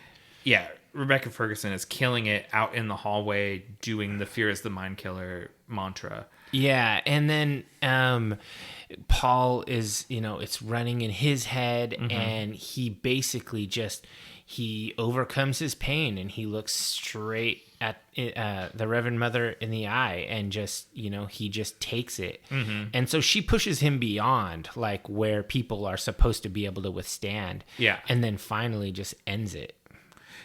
Yeah. And it's crazy. Like, you get the sense she would have been most pleased if she got to kill him. Like, yeah. If she could just remove this sort of errant chess piece off of the board because he's not part of the plan, that would have been ideal. But she realizes he's too powerful to do that. He's too important. And so one of the things behind the scenes on the Gom Jabbar scene, this was one of the first scenes filmed for the movie. And after this scene was done filming, Denis, he broke down in tears. Yeah. Because he knew that Timothy was Paul. Yeah. He had done it right. He had cast the right person to be the star of this movie. And everything had been so perfect with the Reverend Mother and with Lady Jessica. And so, like, this was kind of the moment where he knew that this was going to be something special. Yeah, I was really, I always, like, I have self-doubts and stuff. And so, like, and I always have a hard time saying, like, this is the best thing and this is my favorite thing or whatever. Yeah. And so when Lisa asked me, like, what was, like, your favorite scene? And I said this one, and I was like, but is it the best scene? And then Vanity Fair does these notes on a scene with directors where they break down, like, all of their choices in the scene. And the fact that this was the scene that Denis Villeneuve chose to spotlight from the movie, I was like, yeah, no, he thinks so too. So, like, if we're on the same wavelength, this is the scene of the movie. It is one of the most critical scenes of the entire story, where basically Paul proves that he is, he's the one. And so then basically, there's a little bit of discussion there where they talk about how, she says that she had to test him because he will inherit too much power. And he says, oh, the House Atreides. And she's like, no, you have more than one birthright. Yeah, no, she's Lady Jessica. And it's like, we don't care about the Duke. He's not part of our plans. Yeah, that's not what we're talking about. You're Lady Jessica's son. That's what we care about. And so, yeah, he talks about his dreams and tells her about how he dreams of the girl on Arrakis. And then as she's leaving, she talks about so much potential wasted on a male. They have a couple discussions about, or a couple of sentences about, is he the Kwisatz Haderach? And on Arrakis, we've done all we can. And so Paul is like listening to this, like, what the actual fuck? Yeah, he's not part of that conversation, but he follows them out and listens to the whole thing, and he's pissed about everything. He's pissed at his mom for dragging him into this whole world of prophecies and stuff, and he's very cynical about everything, and he's not happy about it. Well, yeah, that's teenagers, right? Yeah, for sure. And so, like, I just really love the way the ships look when that ship takes off, and I'm just like, man, the machines in this movie, they're so good. Everything seems practical in some ways, but so otherworldly at the same time. Like they're all believable as real machines that could work, but you can't quite comprehend how they work. Yeah, so it's like pretty that. cool. And Paula asks, what does it mean that I could be the one? And she says, a mind powerful enough to bridge space and time. So that's pretty much just telling everybody, okay, Paul is going to have some crazy ass mind powers if they're right.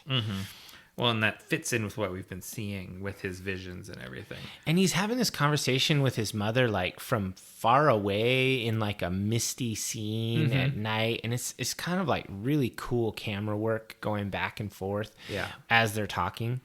But let's keep moving on. Keep it moving. We're leaving Caladan. Yeah, they're packing everything up, and Paul has this super rad long wool coat with a high collar. It's a classic look. Yeah, he goes, well, you know, as a little princeling, dukeling that he is, he gets to walk on the beach and feel feelings while everyone else is packing crates. Yeah, he like puts his hand in the water. He's like, "Oh, last time this is gonna happen." Yeah, you know. Well, and it's a good scene because he puts his hand in the water and gets a handful of sand. Yeah. And the scene is repeated later when he's on Arrakis and puts his hand in the sand. Like, so it's like, it's this it's establishing, even though the two worlds couldn't be any more different, it is establishing some sort of familiarity or like connection between his two worlds.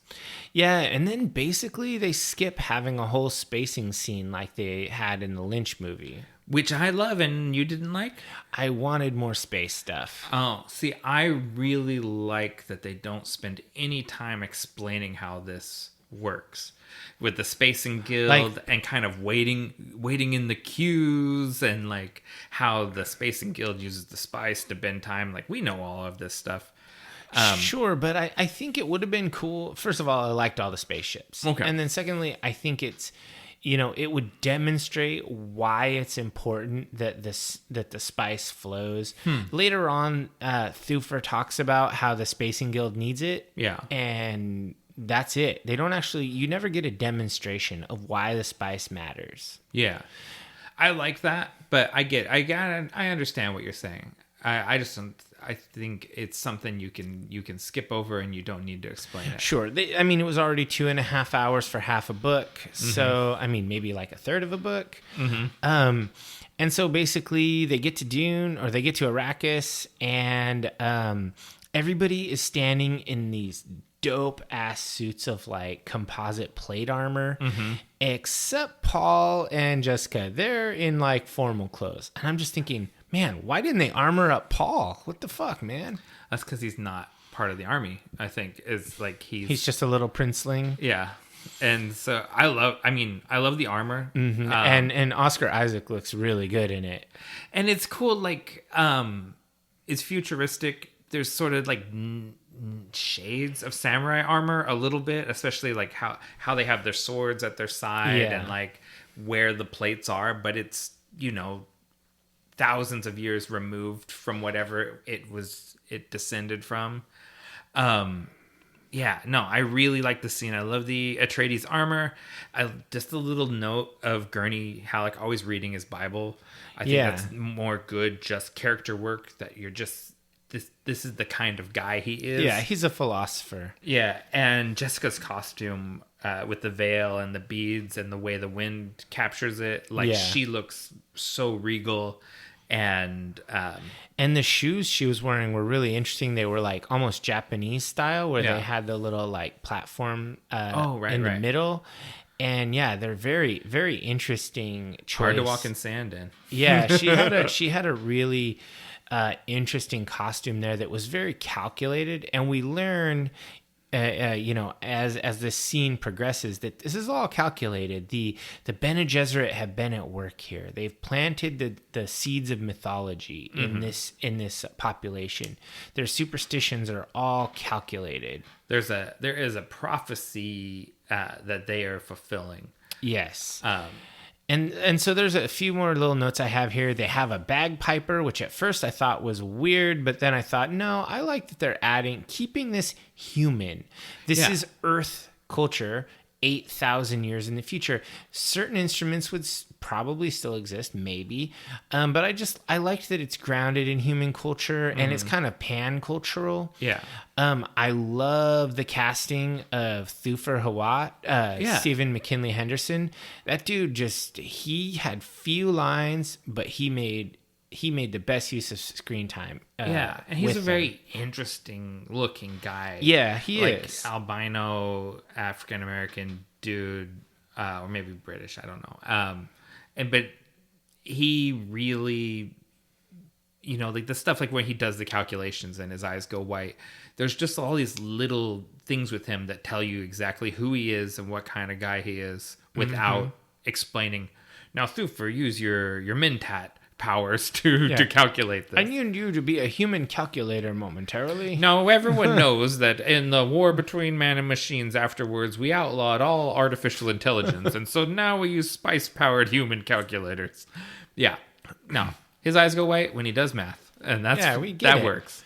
Yeah, I thought that was really cool. I really liked how the Atreides ships that were previously submarines basically make their appearance here, and they are spaceships.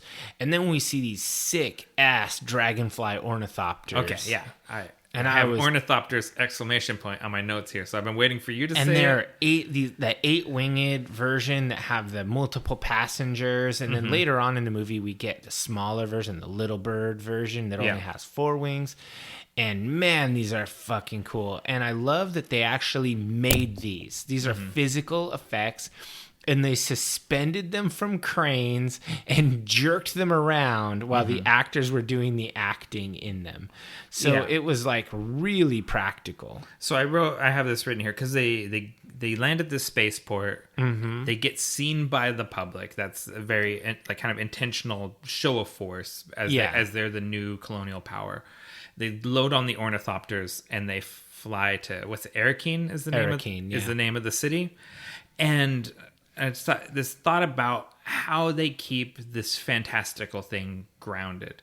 And they film this whole scene as they're flying over the open sand dunes are filmed in Abu Dhabi, and the rocky stuff is filmed in Jordan. And they film this stuff as you would with a real helicopter. And so the camera doesn't do anything that a camera on a helicopter couldn't do. And so your mind watches that and it feels real, even though you're watching an unreal thing. A lot of times with CG stuff, your mind, it knows it's not real. Yeah. Even though it looks real, it behaves in a way that a camera couldn't behave. And therefore your mind is like, this is a cartoon. This all feels very real. It's really cool because they're filming real places and they're using cameras that are behaving and flying in a way that your brain interprets as natural. And so it's just really cool. I will say every machine in this movie just looks super cool. I love the props. I love all the practical stuff they built because most of the sets are physical. They built them. They're not CG. There's not a lot of green screen in this movie. They have huge physical sets that are then extended with green screen. Yeah. And it's part of Denis' philosophy. Like he has like this sort of 10-point philosophy of filmmaking that I wrote down all the points, but I'm not going to read it because that'd be boring. Find the video on YouTube. But always having something in every shot that grounds it in reality is part of his philosophy. And so those real sets and those real machines and everything, your mind interprets that and it immerses you in the world and it feels real. Yeah, and I think he does a great job there. And because when they go into Arakeen, it would be impossible not to look at Arakeen and not think those look like Aztec step pyramids, or that evokes a human Earth-like structure, like architecture. It's just very cool. And it looks like the architecture we saw on Gedi Prime, right? Like it looks like the Harkonnen world, but covered in sand. There's sand all over every surface. It's a world that is just blasted by sand constantly. Yeah, there's no way to get rid of it all. And so I thought that was really cool. And to me, this just felt right as Arrakis. This is definitely what Arrakis is. Yeah. And so then it cuts to Jessica is interviewing candidates for housekeeper. And like to the uninitiated, viewer, they might have thought, what? Housekeeper? Why is this even a thing? And it was really important in the book. And Mapes is a big deal. And so we have this scene where Lady Jessica is going through and examining these ladies, and she stops and she finds the Fremen lady and is like, "You're it. Everyone leave. And I also know you're armed right now." Yeah. I really like this. Did you capture the quote, the thing about if you live with prophecy for so long? No. I didn't write it down. I'm not going to look it up. But again, she's a kind of an important character in the book. And this actress, Golda Rochouvel, does a lot with a little bit of time. She just has a few moments on screen, but she's very powerful. Yeah, and I think, so she pulls out the crysknife and she says, "This is a gift to you." And I love the sign language between Lady Jessica and the Lady Atreides guard there, who has her sword at the ready and whatnot.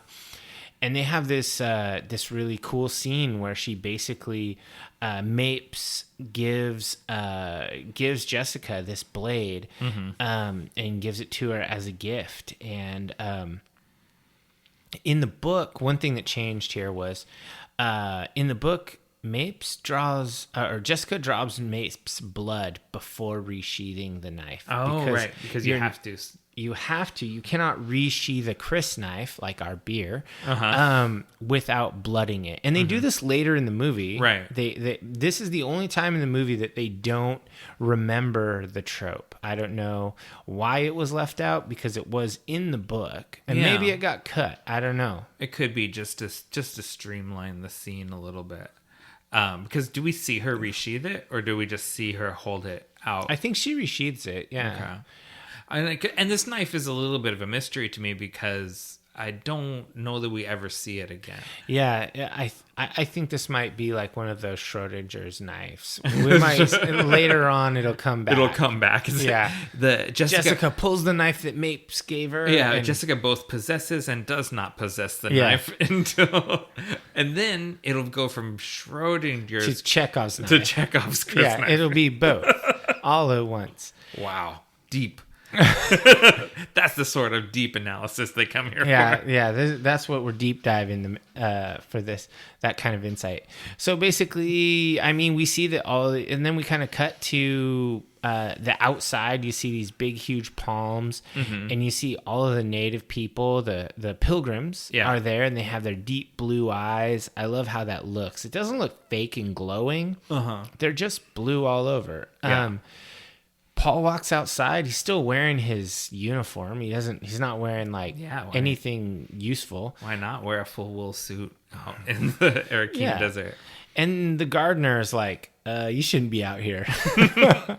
Yeah, and he gives him this whole rap about how much water it takes to water these palm trees, like, because they use as much water as 5 men per day.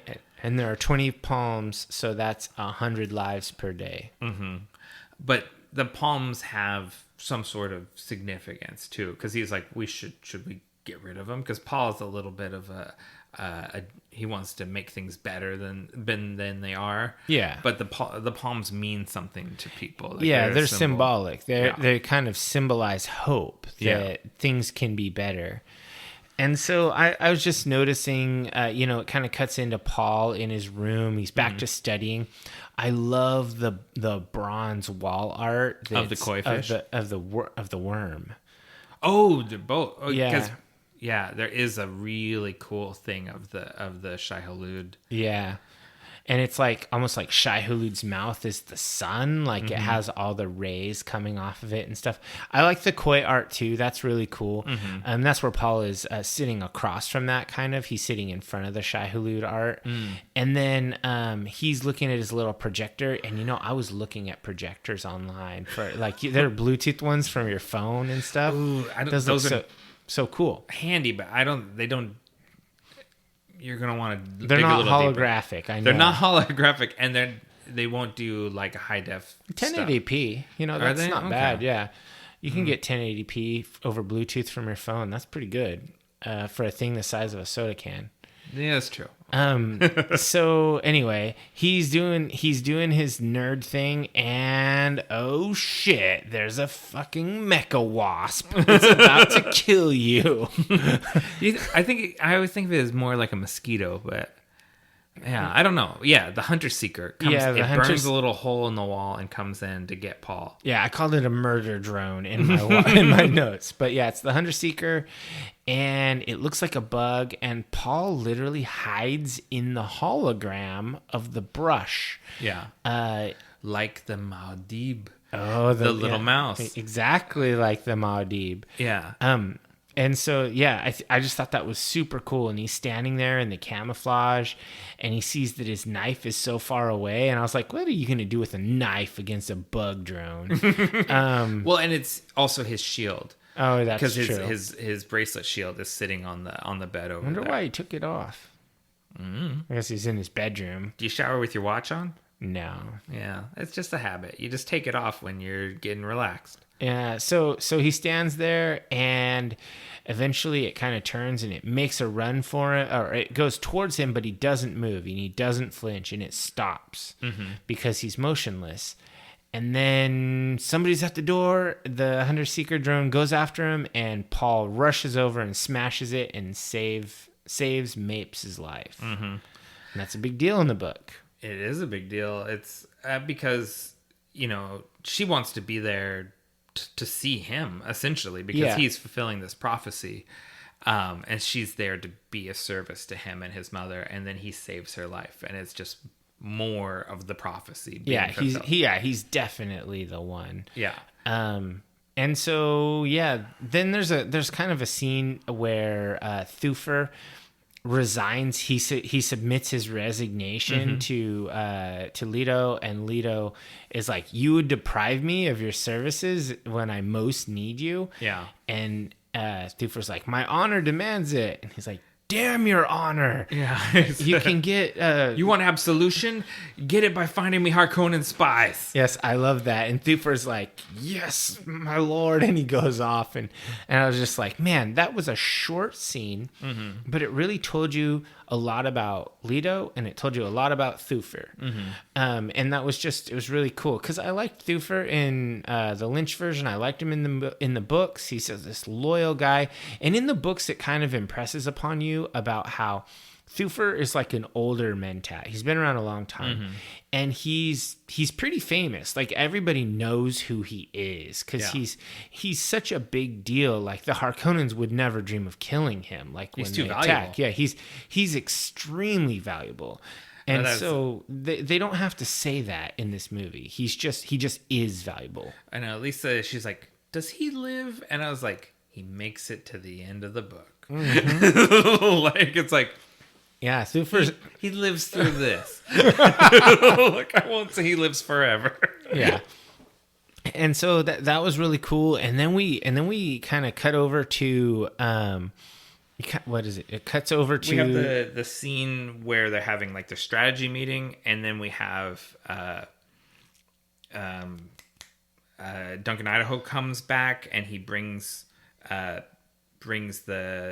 Fremen with him. I think you might have skipped over the quick meeting between Reverend Mother and Baron Harkonnen. I did. Where we get to see the Harkonnen pet, which I saw on Twitter. They called it a tarantula wolf. Okay. It has human hands on its spider legs, and it is weird. Yeah, it is weird. And he's like, oh, it can't understand. And she uses the voice, oh, it understands. Yeah, she goes, get out. And it scurries off. Yeah, that was a human.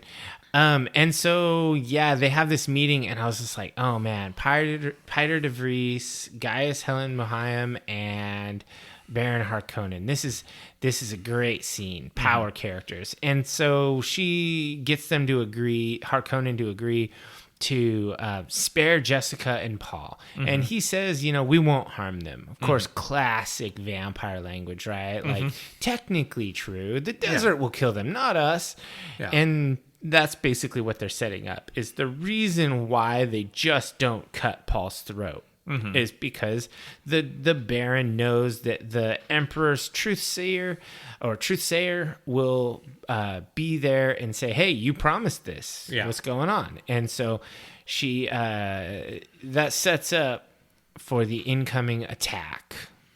And I think this probably just occurred to me now, the Reverend Mother's no dummy. It's not like the Baron Harkonnen tricked her. She knows that by getting him to swear to let them be exiled, she is sending him out to the Fremen. Yeah, and they're the ones that sewed the mythology and all of that. So this is all her like webs on webs. Like she's working as intended. She's outwitting them. Yeah, this is not a bug. This is a feature. Like she knows this is going to happen. Yeah, they're extremely predictable what they're going to do. Yeah, and I love how the Baron is portrayed as a scary, intelligent man in this scene. He's very imposing, but he's not like mustache twirling evil, like in the Lynch version. And I love how he says, "My desert, my Arrakis, my Dune," and then floats up. Yeah, I like how he just wears silk pajamas through the whole movie. If you could float, whatever, man. Yeah, so I thought that was cool, and they have the strategy meeting, and then they tour the spice fields, and Thufir tells us a bit about some stuff. Now you're skipping over. Oh, no. You're skipping over. Stilgar comes in to meet the Duke. Oh, did I? Yeah, maybe so. No. They tour the spice gear and see that the Harkonnen sabotaged them first. Okay. And then they say, hey, who's in charge of taking our complaints? And they're like, Dr. Liet Kynes, the planetologist, arbiter of the change. And that's when Duncan Idaho comes back, tells them that there's millions of Fremen, and he was successful, and Leto's really proud of him, and they fight like demons, desert power. Yeah. And so it's like they get all that, and then the Fremen comes to meet them after Duncan introduces the idea of it all. And I love how Javier Bardem portrays this character. It's just pure strength. Yeah, and there's a sort of like uncomfortableness there in their city, but total confidence. Like he won't surrender his knife, and so and Duncan says, "Oh, it has ritual significance," and so Leto's like, "Okay, let him in." And Gurney is this whole time he's like, "Hey, don't walk so close." Hey, and he just like bulldozes right up to the desk. Like he's not gonna like bend and scrape. He's just like gonna approach the Duke like an equal. Yeah, and then he spits on the ground, and then Gurney pulls a knife on him because Gurney's gonna Gurney, and and then finally, and Duncan kind of explains. He's like, "Oh, thank you for the water of your body." And Duncan spits on the ground, and then Leto spits on the ground, and they have this interesting back and forth where basically Leto is trying to say, "Hey, we're not here to like take over and hunt you and oppress you. But we got to do what we got to do. This is my fief given by the Emperor." And Stilgar says, "Don't trespass in the desert. Don't come for the sieges. And we're good." And Leto basically is like, "Well, we can't say we'll never go in the desert, but we will never come to your sieges, and we will never hunt you." Yeah, and Stilgar says, "That's very honorable. I must go." Yeah, and, he's like, and he goes, "That's all I have to say to you." And Paula's like, "You would honor us by staying." Yeah. And he's like, "Honor dictates I be elsewhere." Yeah. And but then so, he says in Fremen, "I recognize you," to Paul. Yeah. And that's pretty cool because Paul understands it. He studied their language. That was part of his nerd shit. And because it's like Paul understands every language. That's kind of a thing. He's a polyglot for sure. Yeah, he's definitely good with languages. And so basically then Stilgar leaves. And Thufir is like, "Our plans bear fruit." Yeah. I love that. Because that meeting went very well, despite the fact that Gurney was not feeling it. Gurney's not feeling it because it's that same repels same with magnets. Gurney and Stilgar have a lot of the same mojo. Yeah. And so it's like, those two want to push off of each other. Yeah. You can't disrespect my dude. Like, that's not cool. And they're too similar. And yeah, it's pretty cool. You know, Javier Bardem was cast to play Frankenstein's monster. And that movie kind of fell apart or whatever and isn't getting made. And I really wanted to see that really bad. Yeah, I mean, I think that would probably be good. You know, I saw someone said, "You're not drinking Dr. Pepper. Dr. Pepper was the maker of it. You're drinking Dr. Pepper's monster." It's totally irrelevant, but yeah, you made me think of that. I like that. I do like that joke. Actually, Dr. Pepper was the maker.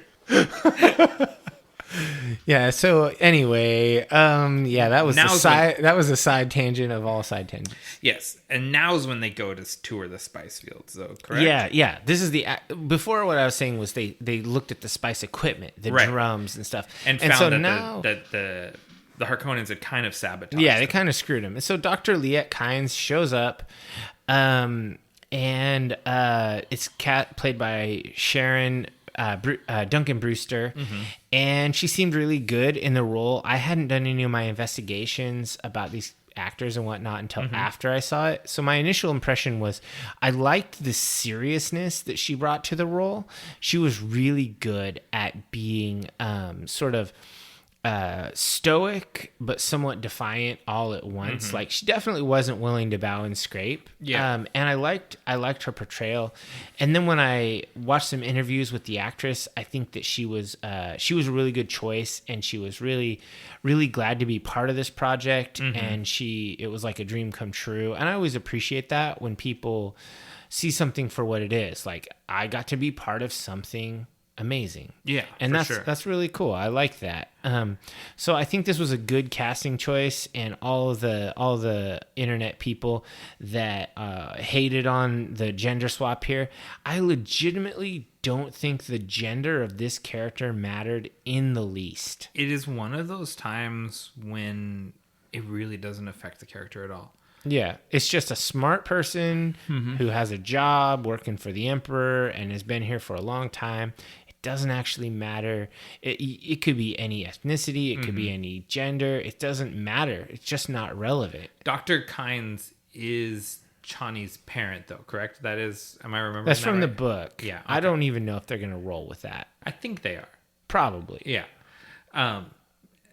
It really, I wasn't even going to bring it up. I'm on record for always hating the haters. Yeah, you always hate the haters. Sometimes I agree with them because I think sometimes stunt casting is a bad thing. Yeah, but I don't think that's in this case that wasn't at all. I actually think that the casting in this movie was one of its strengths. So yeah, this was a cool character, and I think that I love this scene. How you mentioned that, like, the knife fighting scene, it was in the Lynch version, and you get to rewatch the same scene through different eyes. This scene where Liet Kynes approaches them and checks out their still suit, and he shall know our ways as if born to them. Yeah, I love it because Gurney and Leto, they both need kind of the straps tightened. Yeah, it's a little jacked up and some things adjusted, but Paul just intuitively knew how to wear it, and his boots are done slip style like the Fremen, which I find, like, it occurred to me, like, what that means. It's that rather than tucked into the boots, they're over the top of the boots, so it sheds sand instead of sand coming in, basically funneling sand into the top of your boots. Yeah, and one of the things they never explain in the movie, but is explained thoroughly in the book because Frank Herbert is a splainer, is that the still suit is actually powered by pumps in your heels. So that's actually how it circulates the water through. Yeah. It's pumps in the feet. Okay. And so she just says your movement powers. Yeah. And so that's why it was sort of important in the book when he did the boots right. He did it Fremen style for walking in the sand as opposed to walking on hard surfaces. Oh, okay. So, and I agree. Your your summary was also correct. It's just definitely a great scene, and I thought it came off really well. Yeah. And then so basically, then they go out in a thopter and they're checking out the dunes and they're going over worm territory and they see the dust from one of your harvesters. Yeah, she says. And Duke Leto is piloting the ship. It's a nice little callback to earlier when he said he always wanted to be a pilot.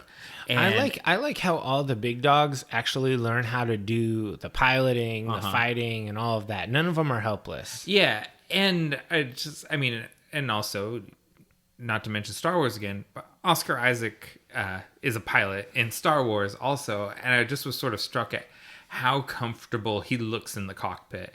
Like, he looks like, I am a whiz at flying fake spaceships. Like, like, he really knows how to do it. So who's a better pilot, Poe or Leto? Ooh. It's tough. Poe Dameron's pretty fucking he's good like pilot. one of the best. Yeah. Yeah. But we'll say Leto's a better leader. Yeah. It took 3 movies for Poe to still not be where Leto was in 20 minutes. Yeah, he's still pretty petulant in the movies. Yeah. So basically, I was thinking, like I wrote in my notes, I really hope this is the rescue scene from the book, and it is. Yeah. So basically, I mean, we don't need to go over this beat for beat, but there is there's a full harvester, and there's going to be a carryall going to pick it up, but the carryall malfunctions, and because of sabotage. Yeah, because of sabotage, and Paul is like, why don't we just use shields? And then Dr. Liette says, yeah, shields send worms into a killing frenzy, so we can't do that. And while we're talking about worms, there's worm sighting confirmed nearby. It's on the way. So definitely this is going to be bad. These guys in this harvester are going to die. And Leto is like, I'm going to be a big damn hero. We dive our thopters down. We're going to dump all this equipment out of the thopters to make room for all the dudes to get into the thopter. It's a really good character moment for Leto because it shows his priority is lives over spice. And that makes an impression on Dr. Kynes, because the people on the mining platform don't want to ditch the spice, and Leto's like, damn the spice, I want everyone on my ships. And Dr. Kynes is like, damn the spice, this is not a Harkonnen. Yeah. And this next little part is a pretty big departure from the books. So in the books, Paul never leaves the thopter. Okay. But in this movie, Paul gets out, and it's an important moment when his feet finally hit the open desert sand and the melange, the spice. They never call it melange in this movie. Yeah. When the spice hits his nose and when he sees it. Yeah, he doesn't quite get the mask on in time. He tries. Yeah. And we get the full pumpkin sparkle, as I like to think of it, where Paul is breathing it in and he's very sensitive to it. And he goes out and he's signaling the people, because Gurney told him to signal the people to the things, and he's standing there, he's breathing it in, and he's like, this is the good shit. Yeah. It's totally pure. And I like the nonverbal acting there. That's one thing that Chalamet does super well, is he can convey a message without saying anything. Yeah, just with his face.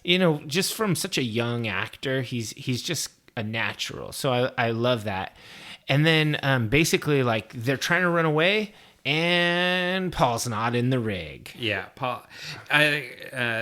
Timothy Chalamet, he called it. He said Paul has a free lapse, which I had to Urban Dictionary, and it's basically when you are trying to be sober and then something happens that you get intoxicated, like contact high or whatever. And so Paul, he walked out there not prepared for the vision he was going to get when he inhaled a nose full of spice, and he really gets a waking vision and gets a lot of information dumped into him. And I like because he's just out there in the sand, kind of like in a state, and Gurney runs out to get him. And a call back to their scene earlier, and he says, I recognize your footsteps, old man. Yeah, Like, I really loved that. That was so good. yeah. And yeah, Duke Leto's not happy with Paul for going out and getting stoned when he was supposed to stay on the ship. And I love the physical effects here where they have the sand platform that they built below the vibrating platform below them. Oh, so that they would sink. And yeah, and when they vibrate it because the worm is getting near, the people sink in the sand. And I was like, wow, that's so cool. These physical effects are awesome. And you see the flying sand and everything. And then of course they run and they get in the ornithopter. Leto flies them away. And then you get to see Shai Hulud eating a harvester. It's pretty cool. And it is suitably impressive. Like, it is terrifying. Like, it's one of those things, like, it's just a big hole in the ground with a million teeth, but it's like, it's hard to make this thing that's so impossibly huge and sort of hard to imagine look like a real thing that is as scary as it would be to people in that real environment. And I think they do it. Yeah, I agree. I think in this case they really play it up and they make it extremely cool. I was impressed personally. Like, I was really, I don't know, I was just like, wow, that is so cool. Shai Hulud. And I just thought it was just really cool. And basically the planetologist basically gives zero fucks. Like, she's really blasé at this moment. Sort of. I think there's what she's saying and what she's acting with her eyes, I think, are two different things. Yeah, she's probably just trying to play it down. Well, because he says, you see what we're working with, you know, we've been set up to fail. And she's like, you know, the desert's not kind to machines. Yeah, that was just old. But then she says to him, she goes, I wrote it down. Where is the thing about take good care of your family? The desert isn't kind to people either. Yeah, she knows. And she's like, up. They're going to kill your family, and I like you and your family, so get ready. It's coming. Yeah. Like, and she's telling him with her eyes. Also, I brushed over it. It's something I got on my home viewing that I didn't understand in the theater because I was so overwhelmed by the sound. Is that voice that the sleeper awakes? I didn't hear it in the theater, and I could hear it clearly when I was listening at home. The voice of the Bene Gesserits, like, whispering to Paul. Yeah, is really cool. And then we kind of move on. Paul is talking with I believe they say he's sensitive to the spice, and Dr. Yui is checking him out. Yeah. And he talks about how he has a vision, talks about Chani, and I just thought it's kind of a recurring moment where Chani has blood on her hand or blood on a knife, and you're not sure what's going on. Like, did she stab Paul? Kind of looks like it. I really like these visions better than the Lynch movie's acid trip moment that they used to make up for lacking funding. Right. And so, again, just blah, blah, blah. We love this movie. But I like how each consecutive vision, the intent is clearer to Paul. Like, as he gets closer to the moments, he's getting clearer instructions in the visions, like the people are speaking to him directly, and the meaning gets more clear, whereas like the early ones it's just images and the context isn't there, and then the later ones, like, they're becoming much more clear, because I think this is the one where he's like exploring the desert with Chani, right? And they see the mouse, the Madib, in the desert and stuff, and she says something about how even a little mouse can survive in the desert if it knows how. And he also sees Jessica with her cool, grim blue eyes and face tattoos, and little baby Alia in her arms, and it's just like really cool. Yeah. And like, that's what he tells Jessica. He's like, I know you're pregnant, and she's like, you can't. How could you know that? I barely know that. Yeah, and it's another demonstration of Paul's powers. And then we get a cut over to a rainy scene with this crazy throat singing and these people being bled out into this crazy cisterns, and it's nuts. And these are the Sardaukar, and Peter de Vries is there talking to the leader. I'm a sucker for throat singing. I love the sound of it. I like doing it. I'm not great, but I can get there. I harmonized with it a bit when I was watching it at home. And yeah, it's one of those things, like there's certain sounds like 16s on the hi-hat. I love that drum beat, and I love the sound of throat singing. I mean, yeah, I agree. I like it.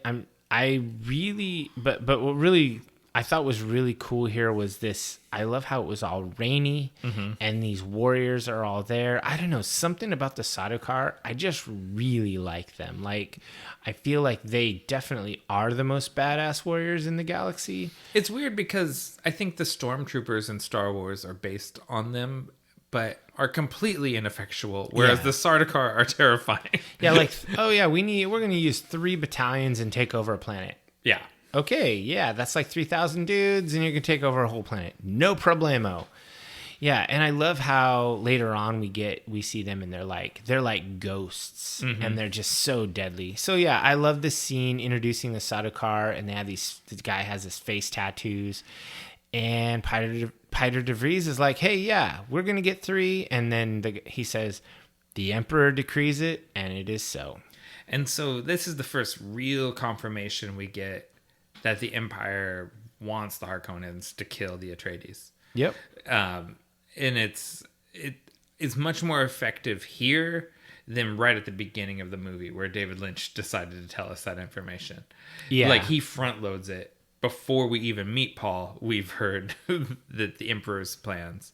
Yeah. This is more like oh fuck, the Emperor's in on it. Yeah, and I think that this is a good scene. It's really effective, and it's short. So then it cuts over to Leto and Jessica talking, kind of in their bedroom, and Leto knows shit's going down. He didn't think it was going to be this dangerous, this fast. That's the thing, is he knew this was coming, but didn't imagine it would come like the first week they're there. Yeah. Like, he thought that they would have time to prepare and have defenses, and it's like they took control and are getting attacked immediately. And there's some good dialogue in there. It's like, I'm not asking his mother, I'm asking the Bene Gesserit. Like, will you protect Paul? Yeah, and so that hit the first time I watched it, but then watching it the second time, I actually understood the implication more, because Leto knows that he's going to die, but he knows Jessica isn't, because she's part of the Bene Gesserit, and he's saying, is Paul under your protection as the Bene Gesserit? Not as his mother. And oh man. And she doesn't answer. She doesn't give him a straight answer.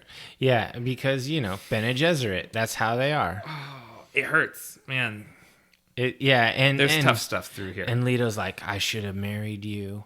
And I was like, oh man, that's sad. It's so sad because and I think he's not saying that for her benefit. He's saying, I wish I had married you before I die. Yeah, because he knows he's about to die, and he just laments one of his greatest mistakes. Yeah, and I guess we haven't spoken about this, but so he didn't marry her, and she's his concubine because she's not a highborn lady. So there's no political advantage to marrying her. And there's supposed to be the idea that if he's not married, he could be married to the emperor's daughter or one of the other Landsrad nobles or something. Right.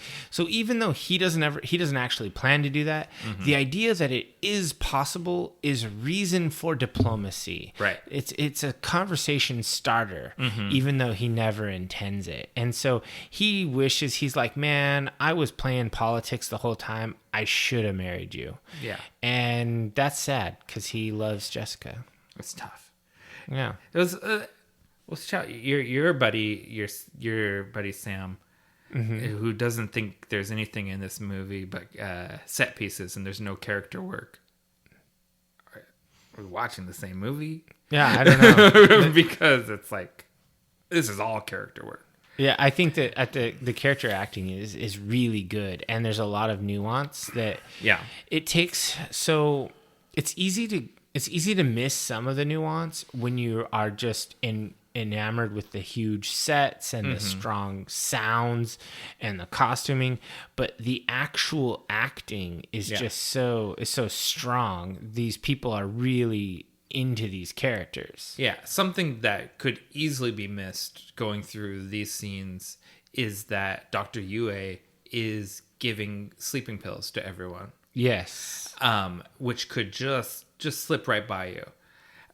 Because it's about to be revealed that Yue is a betrayer. Yes, because somebody shoots the three guards outside of the door to their chambers, to Jessica and Leto's chambers, and then Leto's checking stuff out. Oh, because he wakes up because he sees flashing lights outside, because he doesn't take the sleeping pill. Yeah, he doesn't want to go to sleep. Not like that. Yeah.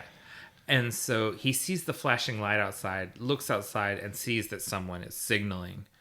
And so he goes out to call the guards, and the guards are nowhere to be found. His comms are down. They don't work. He's got this little dot behind his ear that he can touch, and it does his comms. Yeah. And it's no dice. And so he turns on his shield, and he goes up to investigate the body on the floor, and Mapes has been stabbed, his housekeeper. Oof, good old Mapes. Yeah. And then we hardly knew you. Yes, and then someone shoots a dart right at his back, and his shield is up, and so it's like bzzz, trying to get through. Those fucking hunter seekers, and it's right in between the shoulder blades where you can't get back there, and the shields stop fast movement but slow can penetrate. So it's like it just passes through the shield. Yeah, and it gets him, and he passes out. And I love that flickering effect of the shield. Yeah, and then it's revealed at that point it was Dr. Yue. You piece of shit. You piece of shit. Yui's a tragic character, though, because he has good reason for what he's doing, and he doesn't feel good about it. So he knows. So I mean, I think they do a good job explaining this a little bit later on. But basically, he's betraying, even though he's had imperial conditioning. That's the diamond on his forehead that they never explain. His wife, the Harkonnens say they have her, and they're torturing her. He doesn't know if they really are. He knows they definitely could. Yeah. And so he's decided he's not willing to bet that they're bluffing. Right. So he goes with their plan, but then gives himself a backup on the plan because he thinks they might be bluffing. Well, and he still hates the Baron, even if he's not. Yeah, he hates the Baron because the Baron's enslaved his wife, right? Like, I mean, the words he uses, they take her apart like a doll, which is really evocative and terrifying. Yeah, it's brutal. Yeah, but he wants the Baron to die, and so he gives Leto a poisoned tooth. Yes. And so basically the shields are down on Arakeen. Soldiers are pouring in. These are Harkonnen soldiers pouring in. And then you see the suborbital bombardment on all their stuff. These slow bomb scenes. It just looks really cool, just blowing up all this stuff. And it's all very real looking. Like there's not... there is a laser... Or there's a couple lasers that get used, but in general, it's just munitions, right? Like they're firing missiles, and everything looks like stuff that you recognize from real life. Yeah, and Gurney had been like running out with other soldiers toward their ships so they could get in them, but then they get destroyed, and then they see the Harkonnens coming down, and then they charge again. They start running again. And I love how Gurney just pulls out his knife, strolls up to him, and just starts doing work. Yeah. Like Gurney doing soldier shit. He cuts that guy down, that first guy, and then he turns around and he's got that big grin on his face and he says, "On me!" And everyone forms up. And they pull their swords out, and everyone charges the Harkonnens, and the Atreides bagpipes start playing. Yeah, and it's powerful. Yeah, and I was like, this is cinema, people. Like, all of these little seeds, when they all marched out, we saw the guy playing the bagpipe. Mm-hmm. He's not literally there now, but when you hear those bagpipes, it's like this is the Atreides army. Yeah. That's their battle cry. And other seeds had been planted, like you knew. So the reason the Harkonnens needed the Sardaukar was stated because the Atreides have the finest legions because they were trained by Gurney Halleck himself. Right. And so the fact that he is revered as the trainer of the greatest legions, the very fact that he's the point of the spear says even more. Right. And so this is a powerful moment, and it basically shows you that yes, the Atreides legions will stomp a mud hole in the Harkonnen legions. It's not even a contest. Yeah, but then something else happens. They do have the Sardaukar, because the Sardaukar basically show up and shit goes sideways. Yeah, because they pincer move the Atreides, right? It's a different battalion or whatever, a different unit of the Atreides are fighting the Harkonnens and winning, wrecking them. Yeah. And then the Sardaukar drop in like ghosts behind them. I love that. In their white armor, and they come in completely silently, and then that's a wrap. So in the books, the Sardaukar are often described as wearing gold armor, but in this they're wearing white armor, and I think it serves so much better. It's ghostly, and then in some of the visions you see Paul in kind of a golden armor, and I actually like that choice better too. Yeah. So I think that like when they drift down behind the Atreides, and then they just destroy them. You see how powerful the Sardaukar really are. Yeah. And then, you see, all I can think about is, man, I hate you, Dr. Yui. You are the reason. You selfish prick. You put you and your needs ahead of all these people. It is so many. Obviously, you do whatever for your wife, but it's so many lives for the chance of saving one life. It's not even a guarantee of saving one life. But here's a hypothetical. Say you're Dr. Yui, and the Harkonnens get you a message, hey, we got your wife. We're taking her apart like a doll or whatever. Ugh. And do you go along with them, or do you go to Duke Leto and say, hey, the Harkonnens have my wife. They're doing all this shit. Please, I need you to help me. Do you think Leto just is like, nah, fuck you, Dr. Yui, I don't care? You're right. Leto is the sort of guy that would offer himself up. Like he would go to war for his people. Right. It's true. Yui made a bad move. Yeah, he's a piece of shit. He's a selfish prick. I still feel bad He's for him. He's a traitor. He's a turncoat. But he's about to get it. He's the Viserys of this show. Yeah. No, because when Drogo pours the gold over Viserys' head, and he falls down and donks and makes that gong sound when he hits the floor. That was pretty satisfying. I laughed, and that was hilarious. When Yui gets his throat slit by Baron Harkonnen here, I did not laugh. I didn't laugh. I was like, and you didn't get anything. It's like you knew she was already dead. Like you knew in your heart she was already dead. You were betraying on a hope based on a lie. It's more of a sad disgust feeling you have here. Yeah, that's Viserys. You laugh when he dies. Yeah, that's why I say I don't like. I have harsh words for Dr. Yui. I understand the character, and he's ultimately a tragic figure for sure. So basically, we get to the scene. The Harkonnens march through and they take over everything, and then you get to the scene where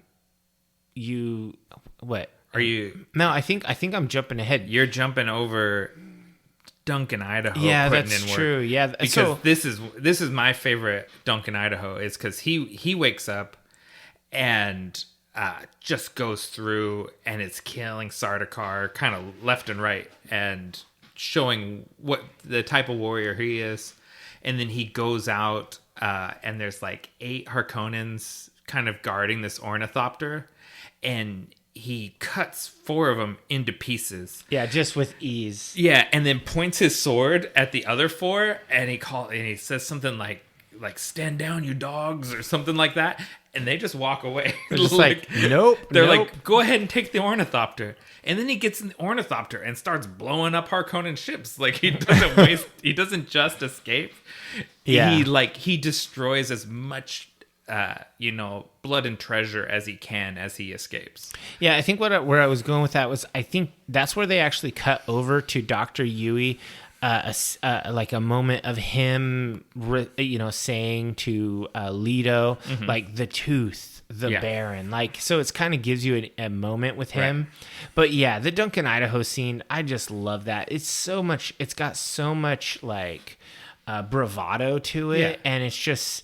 He's just so badass. Like he's one-man army in his freaking pajamas. He's going through and just killing armored soldiers, like with their shields on and everything. Yeah, it was just really cool. And then we cut to Paul and Jessica in the ornithopter. Mm-hmm.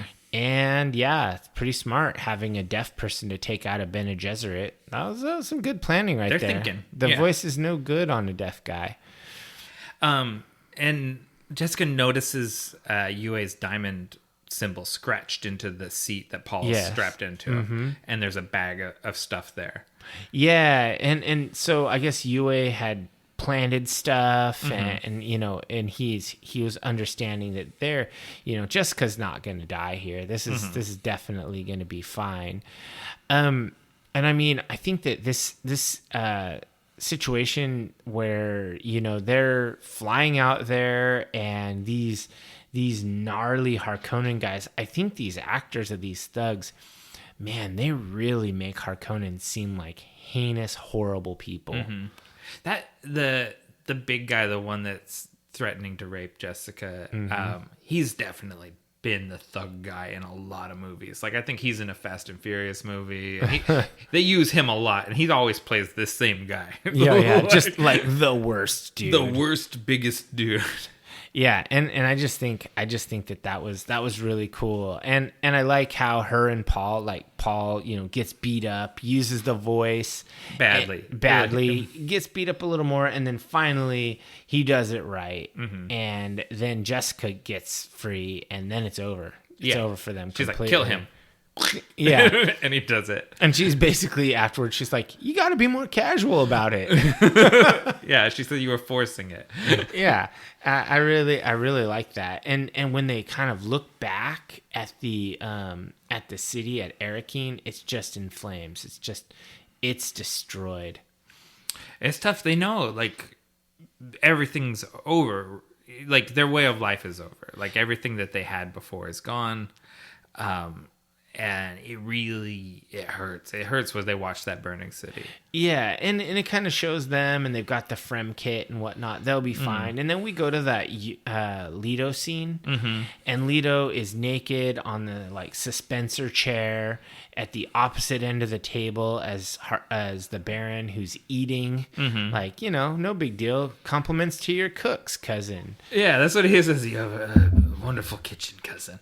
Yeah. And I think that's the first and only mention that they have blood ties to each other, besides this rivalry the two families have. Well, and it's also a European nobility thing where they all would call it, if you're a high noble, you call other people cousin because of the intermarriage between the families throughout the generations. Even if you're like a ninth cousin, you're still a cousin. Right. But yeah, for sure. I like that kind of nod to the old school human nobility on Earth. And I love how he says, your bloodline ends forever. It's just like so final. It's tough. And, this is just a gush fest, like you said, or like I said that you said. But Oscar Isaac is playing paralyzed and just acting with his eyes, right? So, sometimes I watch YouTube videos of acting coaches, and they talk about this, where you can see what the person is thinking through their eyes. Yeah, and so his body isn't moving, but you can see in his eyes he's recognizing what the Baron is saying. And he rolls the single tear while he's like laying there just staring at the bull that killed his grandfather or his father, the head that's mounted above him. And he sees him, like, there's this whole thing that's going on where he sees himself in the bull, right? Because the bull didn't live, but the bull took down his father. Yeah. And he sees he's going to go out the same way as the bull. Yeah, he'll be the bull and kill the Baron. Right. So he kind of like whispers the Baron over. He's like, I'm right here. Like, or so, he through his teeth, he whispers something so the Baron will get close to him. And the Baron wisely puts up his shield. Yeah. You know, he's got not that a dummy. cool ring shield. That's pretty stylish. Because there wasn't a bracelet big enough, I think. Yeah, that was a bracelet. He has a child's bracelet he wears as a ring. Yeah. And man, at some point in here, I mean, just before this exchange with Duke Leto, they cut Dr. Yui's throat. We already mentioned that kind of, because he's like, what did I promise you again? And he said that you'd free her and I would be able to join her. And he goes, okay. Yeah, like I did. I freed her. And now you can join her, and cuts his throat. Yeah, she's dead. Now you're dead. Okay, and you're an idiot. You were a tool. And so basically the Baron gets up close and Duke Leto bites his tooth and blows this crazy purple cloud. Rip Piter de Vries. I know. Again, just like such a great character that we don't get hardly any time with. But he made the most of what we had. Yeah, it was crazy. Like they made this poison cloud look really cool, and you see the Baron just go and like flee away with his like his suspensors, and the Harkonnen like troops or whatever run out the few that make it out of the room, and they seal the door basically like so the gas doesn't escape. Yeah, and so you're left wondering whatever happened there. Yeah. And then it kind of cuts over to the planetologist. She's looking at Arakeen, seeing what's up. Oh, yeah. And it's fucked. And then and then you see what's up? Oh, this situation's fucked. Exactly. And then you see Duncan Idaho show up. He's like, so now are you going to tell everyone that the Emperor and the Harkonnen sabotage? And she's like, nope, I've been commanded not to say anything. So basically the Emperor has locked her down, but then she's basically saying, okay, well, I'm going to help you guys anyway, despite my orders. Well, it's kind of like what she can do and what she can't do. She can't go running around to the other high houses and tell them what happened because the Emperor will kill her. But she can, in little ways, help people. Yeah. And so you're left there wondering, like, oh, what's going to happen? And then it cuts over back to Arakeen in the palace, and you see the mop suited, the full hazmat suited Harkonnen people come into the room, and you get a look at Piter de Vries' face, and it's all like stretched out, and that poison did a number on him. And then you see the Baron on the ceiling, kind of huddling and shaking, and he's still alive. The Baron lives. Leto did not manage to go out like the bull. Sad times. He did his best. He took a lot of them down, but it's a bummer. And then we go back to Paul and Jessica, and he has another pumpkin spice montage.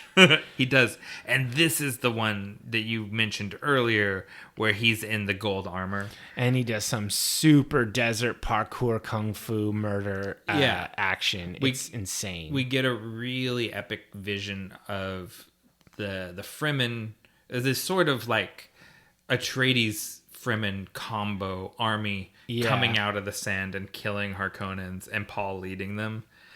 And it is pretty epic, but Paul is fairly disturbed by the whole vision. Yeah, because they're flying his banners and they're calling his name, and this is like science feudalism. Yeah. It's like totally crazy. He sees that this is a crusade in his name. I see a holy war in my Father's name across the universe. Yeah, and then he sees they're on a water planet like Caladan, and they're just killing everybody. It's a holy war, and so this. Oh yeah, this is really grim visions. There's like bodies piled like cordwood on fire. Yeah, and it's like, just burning corpse piles. It's gnarly. The spice really does a number on Paul. I don't know if this was all exactly like that in the book, if the visions were exactly like this, or if Denis is using the visions more like as a way to explain certain things.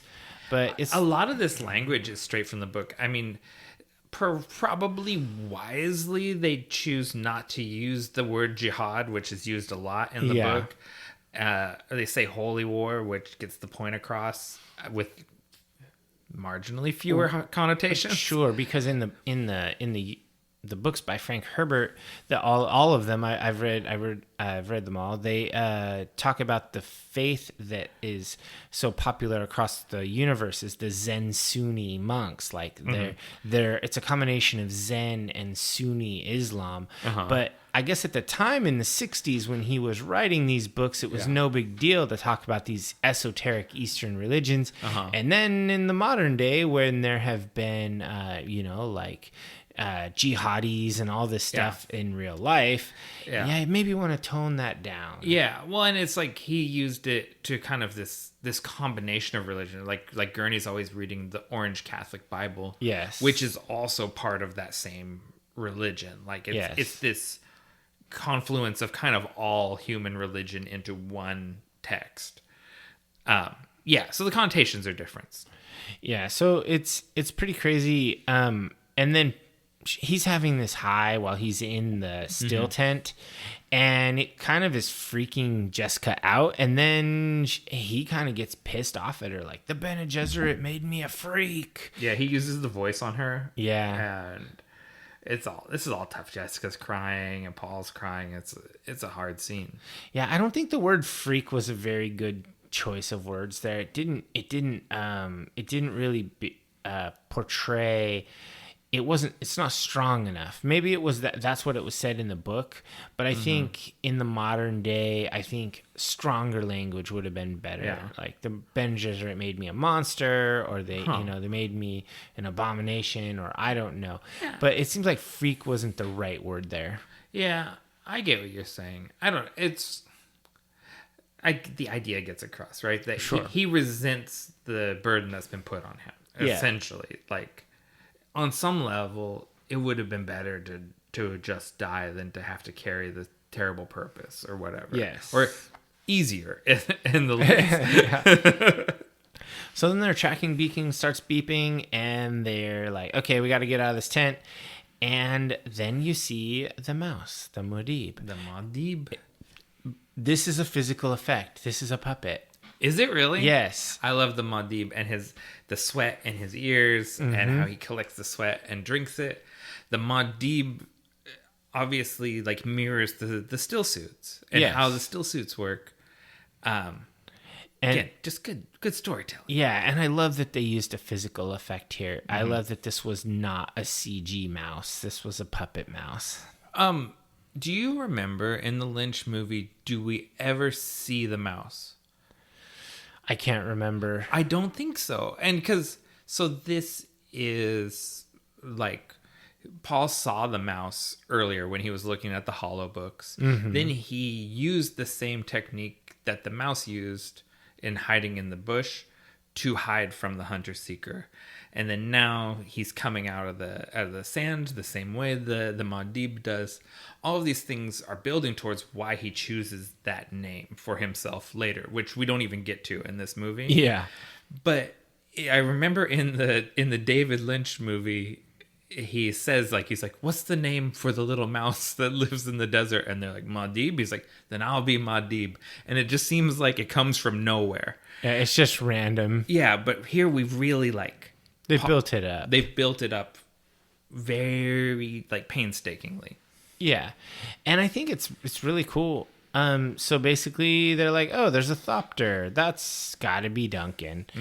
Duncan lands, and he runs up, and he's super happy to see Paul, but he's also really sad. He informs them that Duke Leto is dead. They know. He kneels, and he calls him "My Lord Duke." It feels really heavy. There was a lot of gravity in this scene. It is. It's really good. It's very, there's these times when people have to deliver the bad news, right? Yes. And you sense that weight of that, like your father, and they're like, we already know, like he doesn't even get the words out, but he knows that he has to tell them about what's happened. And it's just like, I mean, broken record here, but it's really good acting. Yeah, Jason Momoa does a lot more than Aquaman. I mean, Aquaman's great. Let's not shit on Aquaman. That's a good movie. And yeah, so I mean, this is really cool. And then Duncan takes them to Liet Kynes, the judge of the change, who gets them to the Fremen, or to and she basically is like, I can't help you. I'm not gonna. And he's like, yes, but if you back up my claims, I could go and marry the princess, and I could become the new emperor, and I could make this a paradise. And she's like, you're a scared boy hiding in a hole. Yeah, she can't believe the balls on this kid. She goes, you'd make a play for the throne? Like, she's just like, this white boy, just like, he says, well, what if you made me emperor? Yeah, it's pretty ludicrous, honestly. I love when she calls for coffee service and they just start spitting in a coffee filter. I'm just like, gross. That is in my notes. I'd hate to drink coffee made from spit. That is the gnarliest coffee maker of all time. Yeah, it kind of looks like one of those little French, like with the geometric sides. Yeah, coffee like the makers. metal ones. Yeah, one of those metal ones. I can't. There's stovetop coffee makers, and I can't think of what they're called. Oh yeah, but every guy, they kneel over it and take turns spitting into it. Dude, could you imagine drinking the coffee that was basically the spit and loogies of a bunch of desert warriors? Oh no. It better be very caffeinated. You better hope it's strong, like Turkish coffee strong. So yeah. Well, so, I mean, literally, I get up every morning to drink coffee. It is the thing that makes me get out of bed. So I can imagine in a world where this is my only option, I'll be like, oh, okay, I need to go get my spit coffee. But I would never prefer it. You just got your squad of dudes hanging outside, spitting like, around. Have in you a guys circle. made coffee yet? And they're like, spit in the thing. Okay. Yeah, it's just, I thought that scene was really, I don't know why I thought it was funny, but it just was funny. Yeah. But basically, I like how he invokes all the superstition, like the voice of the outer world that will lead them to paradise. And she's like, that's superstition. I don't remember in the books Paul making an overt play at the throne this early in the story. I thought he waited until a lot later. I do. That's my recollection too. I think this was more at this point in time when they're at the planetology, like ecology base or whatever. It was mostly about vengeance. Yeah. I think that's where it was. But then as they're doing this, you see they're having this conversation. It cuts back out to the section where the guys are making coffee, and then boom, you see some Sardaukar slowly drifting down, and the Fremen are nowhere to be seen. Yeah. And I was like, "Oh, Ghost got ghosted." Yeah, I do. I really thought that scene was effective too. It's like, because they're laughing and putting their little cups underneath the coffee maker to collect the spit coffee, and then one of them kind of goes, like, perks his head up, and then they're gone. Yeah. So when the Sardaukar come in, like you said, they float in, and there's no one to be seen, and then poof, they come up out of the sand, and it's murder time, and the fighting is so good. And you can't really even see it, right? just like I mean, there's sand. it's more just like murdering. It's not really like fighting. And I liked it. I thought that was really cool. And then it kind of cuts in, and you see, they're like, oh God, the side of the car here, we gotta run. And Duncan takes off his other glove, and he walks into the hallway, and he closes the door, and as it's closing, he gives the knife salute to Paul. And I was like, oh my God, okay, am I gonna cry right now? And because I read the books, I know it's about to happen. And Duncan goes in there, and he fights like a demon, like the Fremen, and he takes out all these Sardaukar guys. It's like 19 so guys, right? brutal, yeah. And they take him down. There's a knife right in his chest. He gets up and he pulls the knife out of himself, and he finishes the job. And it was just like, it was so heart-wrenching, because the scene is cut between Duncan fighting and Paul on the other side of the door, just pounding on it, trying to get through, because he saw this happen. He's there, and he's not able to prevent Duncan from dying. It is precisely he had the vision of Duncan laying in that hallway with those guys, and he's watching his vision unfold, and Duncan locks him in so that he can escape. And, I cried too. Like, and there's certain I cry in movies. I'm a soft type, but this is one of those scenes where I'm almost like pre-crying, because there's this, like, I know what's coming. Yeah, and the anticipation of it is like the worst thing. Like, I know he's gonna die, like, just as he gets up and takes off his robe and pulls his glove off. It's like, this is it. This is the last ride of the cowboy. Yeah, I mean, like, this is the last stand, the heroic last moments of the best character in the book. And so I don't know, it's crazy. And the scene is so good. And Jason Momoa talks about it, in several of his interviews. And he said how when he saw the movie in the theater with his son, and his son was really upset by it. And, he explains, I'm here, it's just a movie, but you should know that's how you want to go out. Did you see the one where it's, he was working out the stunt choreography with the stunt guys? Mm-hmm. And he's FaceTiming with his sons, and he turns the camera and points it at the 19 guys, and he's like, your daddy's gonna fight these guys, and points and points it, and then he looks back, and the kid goes, do you win, Papa? And he goes, I'm not gonna tell you how it ends. No, you don't win.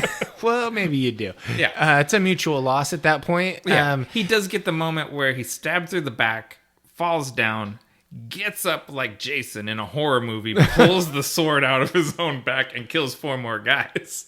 Yeah, it's a really good last stand, mm-hmm. and it's a great scene. It was filmed really well, and the action choreography was amazing. Mm-hmm. But really, the moment that got me was the salute to Paul when the door's closing. I was like, ooh, yeah, it's so powerful, and it's tough. A lot of times, I'm really critical about trailers showing too much, and that mm-hmm. scene of him saluting Paul is in all of the trailers. Yeah, it's so good. Out of context. Yeah. And so there's this like extra thing, like when you see him do it, you're like, that's the scene from the trailer. Like, and it's like, it hits in a different mm-hmm. way, because you've been kind of prepped for it. Yeah.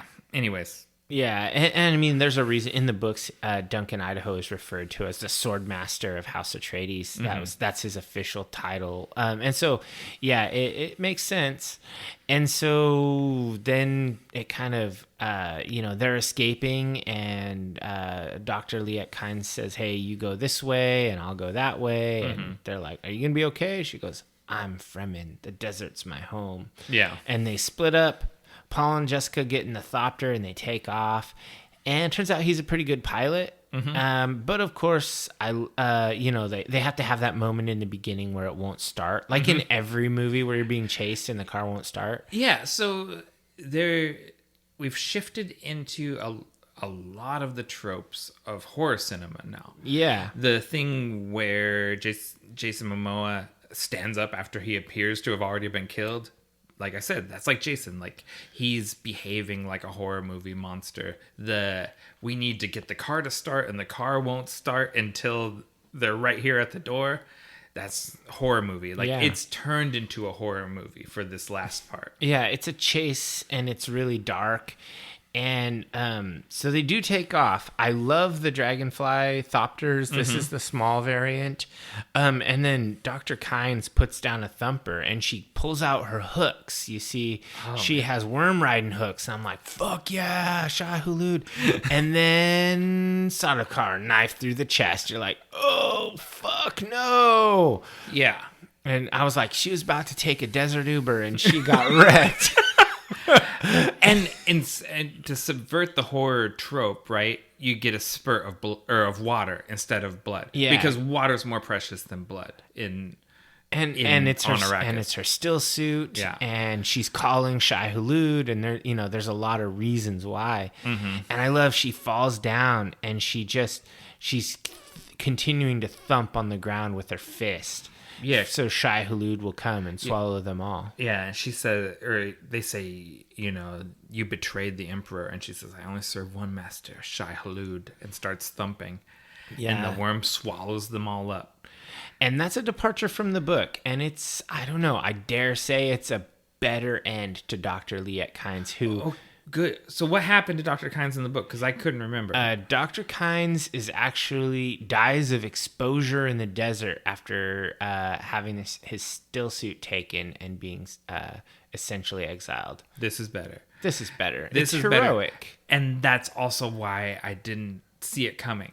So, because I was thinking, like, why did this shock me so much when it happened? But, okay. That's why... Still. Yeah, you got to watch the videos that are like the 15 differences between the movie and the book. A lot of times I watch those, but I really, for whatever reason, because I was so affected by this movie, I didn't want to muddy my opinion with other people's opinions. Yeah. Like, I wanted to just come here and give you my hot take and not give you the hot take I got from other people. I tried not to watch reviews. I watched a couple, but I mostly tried to watch interviews. Anyway, so basically the ornithopter chase scene happens, they shoot missiles, and Paul flies it into the storm. This happened in the book. Yeah. It's really cool. He even has his own use the force moment. This is where Lucas stole it from, where he figures out that while he's tripping balls, that he is not the master in this scenario. He needs to just go with the storm. You can't beat the storm. Yeah. He's having these visions of Jamis, who we haven't even met yet, telling him about how to survive in the desert. And it's it's great because that character, I thought they call him Jamis, but whatever. You're right. Jamis says in the vision, he says, I'll teach you the ways of the desert. I'll teach you how to survive. And he does, because he teaches him an important lesson later on. But like when he basically teaches him that you can't, in this vision, he determines you can't beat the storm. You have to just go with it. That's his, his serenity moment where he's like, I'm a leaf on the wind. Just let it go. And he pulls back the thopter blades and he just lets them blow about. He just decides, okay, we're riding this out. There's no winning. And this gets into the eco fiction or whatever that Herbert does. The ornithopters are a very natural looking thing. They look like dragonflies, right? And what does the dragonfly do? He just folds the wings back and rides the thing around. It just lets the wind blow him about, and and everything's good. And I think that this sort of voiceover during Paul's visions, it's really good. It's really interesting. And then it cuts to this weird latex wearing lady playing some crazy instrument. It's like a 4-key keyboard, and made out of rocks. And then you see the gnarliest back to tank you ever saw. That's not far off from what I thought when I saw it. I was like, oh, the Baron has a back to tank, but it's filled with oil. Yeah, because he's Harkonnen. Yeah. He needs olive oil and balsamic vinegar in order to survive. Right. And it's one of those things. It's like, in case you didn't get that this is a story about oil, here's a big vat of crude oil that the Baron is sitting in. Yeah, it's absolutely about oil, and yeah, this is it's so nasty. But I love how when Stellan Skarsgård emerges from it, he just looks so grim. Yeah, it's one of a few kind of nods to Apocalypse Now in this movie, and yeah, again, he's a better Brando than Brando. I'll go out on that limb and say that. And I love how the Baron lives, and basically Raban comes in here and he basically says, Paul and Jessica are dead. They have to be dead. No one can live through those storms. Of course, we know he's wrong. Paul's a special boy. But in the Lynch version of this movie, this is where we meet Fade.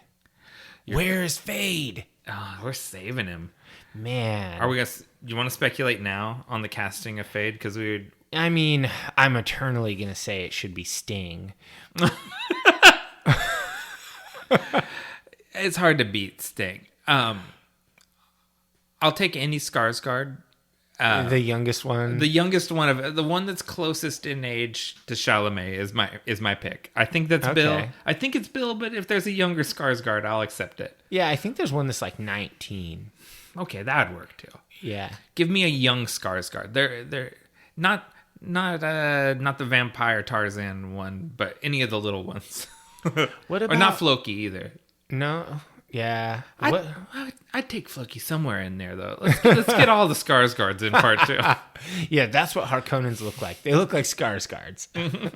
I don't know. I'd like to see someone like Pattinson do it because I think he's got that lean, lithe look to him. And I'm a good actor. I'm a pro Pattinson guy. I'm on board with the Batman. I think they'll pick someone who's a little less big name, kind of how Timothy was not a huge name. I mean, he's a big name, but he's not an action Oscar guy. Nomination. Sure, I don't know, but he's not what you would think of as an action hero character. Yeah. Like, so, because he's a dramatic actor. Right. I think they're going to choose someone else who's a dramatic actor. Okay. And I don't know. I trust them fully. I'm not going to put my eggs in a Skarsgård basket, but that's what I imagine. Yeah, I mean, I think it should be a young, kind of thin dude, kind of how Fade was in the books. Yeah. Because, he's the anti-Paul. Yeah, he has to fight Paul. So, we need a Fade. Fade Rautha. For those divers who haven't read the book, there's this guy named Fade Rautha who is a Harkonnen who is supposed to marry the girl version of Paul, but he's the anti-Paul. Anyway, Baron Harkonnen tells Raban, squeeze Arrakis, squeeze them hard. Yeah, because he is like, this cost a lot of money, and so it gets into a lot of like trade goods stuff. He's like, start selling our spice. But not too fast. We don't want the price to rise. Yeah. Or the price to lower. The price to drop, yeah. And it gets very much into the oil market, oil futures thing. Oh, yeah. It's very much, because this was written by a drug-using hippie during the 60s, when oil markets are a big thing. They're still a big thing. Yep. So, yeah, it makes sense. And so I just noted here, I love in this ornithopter, because it cuts back, I love the old-timey dials and gauges. They're so cool. It's just like a plane. Essentially, all of the equipment inside is any helicopter or like 1960s it's like plane. a Cessna inside. You know, it's simple. It looks like retro future, I guess. And so, yeah, they're just gliding. One of the wings is broke, so they're on 3. No big deal. And then another one breaks. 2 wings, still okay. 2 wings are fine. Okay, one more wing breaks. Now you're on 1 wing. That's a problem. Yeah. Now you're going down. It's no longer flyable. And not to get too film school about this stuff, but we get the counterclockwise turn. It spins as it's going down, symbolizing the paradigm shift of the movie that's happening right now. We're going backwards, back to nature, back to the primitive, to the Fremen, where we're leaving civilization and going to a different paradigm. And luckily they land in some super soft sand. No big deal. They didn't hit those rocks that happened to be also nearby. Yeah. In some ways, the rocks would have been better. You think? They would have died? I mean, not... Ideally, you'd land closer to the rocks because they have some treacherous sand crossing to do. Yeah, they run across and they get over there, and in the bags they have still suits, and that's pretty clutch of Yui. Mm-hmm. No. Oh no, that was Kynes. Yeah, Dr. Kynes got them the still suits. Yui didn't think of it. He didn't. He's a noob. He's not. Yui was like, what's he gonna need? The signet ring, and a tent. Yeah. That'll do it. And so Paul, they get dressed and he helps Jessica get her suit done all properly. It's a good thing that he's the one. He knows the ways as though born to them. There's a really good moment there when he's just taking care of business, right? Like he starts stripping down and getting dressed, and she looks at him and kind of realizes the paradigm shift that's happened to her. And she's in the back seat now. Yeah. She's no longer leading Paul. Paul's leading her. And you see it on her face. Again, Rebecca Ferguson, great actor. Mm-hmm. She really shows that there. Yeah, and they put on these, the shrouds over the suits, and then they're basically waiting because they need to make a crossing. And the Fremen are watching on. Mm-hmm. And then Paul starts tripping again. He sees visions of Chani again, and the little mouse, and then the knife, which he keeps seeing over and over again, the sheathed knife. Mm-hmm. And then he gets out the compass and the monocular, and he's like, "Oh, we're in worm territory." Yeah, and then they're like, "Follow me, do the same moves," and they do this awkward arrhythmic dance. The sand walk. And yeah, it turns out that Jessica's pretty good at imitating things because she's a Bene Gesserit. Mm-hmm. She's good. And so then they're trying to make the cross, and they hit drum sand. Is drum sand a real thing? I know it's a thing in Dune, but I don't think so. I think that's like when you have those spice explosions, the pops or whatever. Uh-huh. I think that's drum sand. I don't think that's a real thing. Okay. But in drum sand, because of the way it resonates when you step on it, the sand walk doesn't work. You're calling the worm when you walk across. Yeah, because there's like a hollow bubble underneath from the worms passing or something like that. Something like that. So drum sand, they step on it and they were doing the walk just fine, and then oh no, worms come in because they're in worm territory, and then they're like, time to run, and he's like, it's close by, run, and she's like, I get that.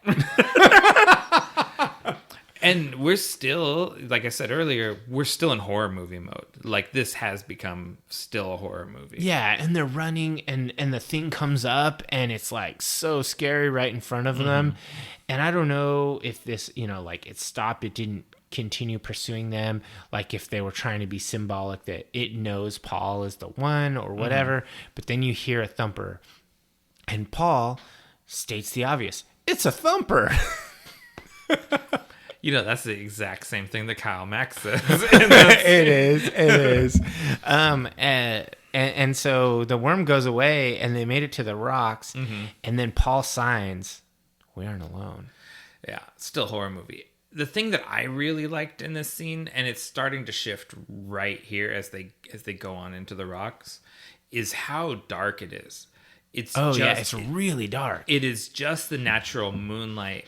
And in the theater, normally when you're seeing a movie in the theater, the screen is very bright, right? The screen is illuminated, and through the screen, you can see the people in the theater. Yeah. This scene is so dark because you just have the moonlight lighting it, and the worm blocks out the moon because it's so fucking big that the theater is dark and you can barely see the screen.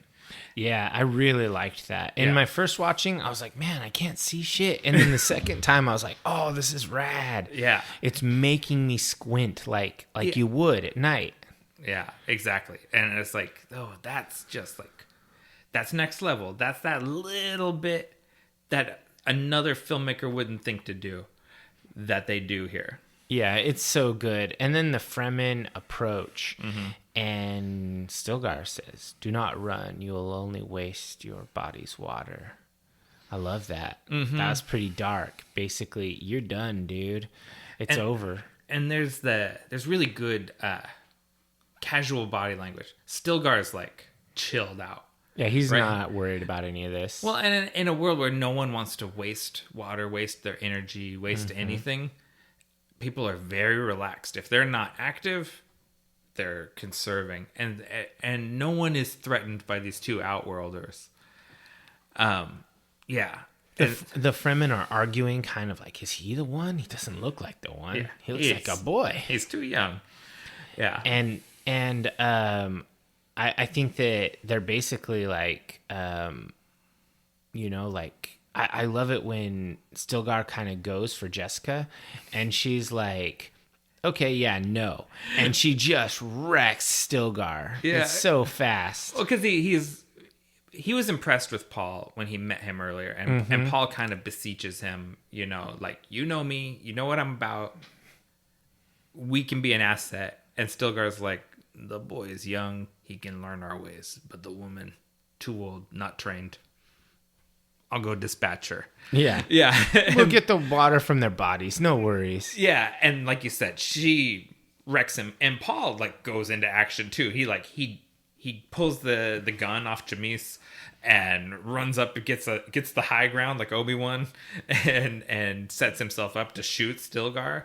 Yeah. And Stilgar goes, "You didn't say you were a weirding woman and a skilled fighter.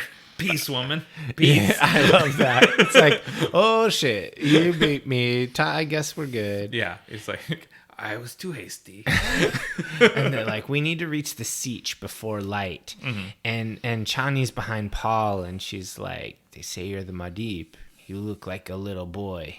Yeah. And I was like, man, you're like 50% shitty in every vision. Sometimes you stab him, sometimes you kiss him. Yeah. And now you're you're super skeptical, which is not really how it was in the book. She was a lot more like, you're the special boy. She like explaining shit to him. But I think that line is the same, right? Where she says, "I wouldn't have let you hurt my friend." Yeah. That's the same thing. I think, I don't know if it's exactly what she says, but it's similar. Yeah. She's definitely not as cold in the book. Yeah. And there's a moment where that's demonstrated in a little bit.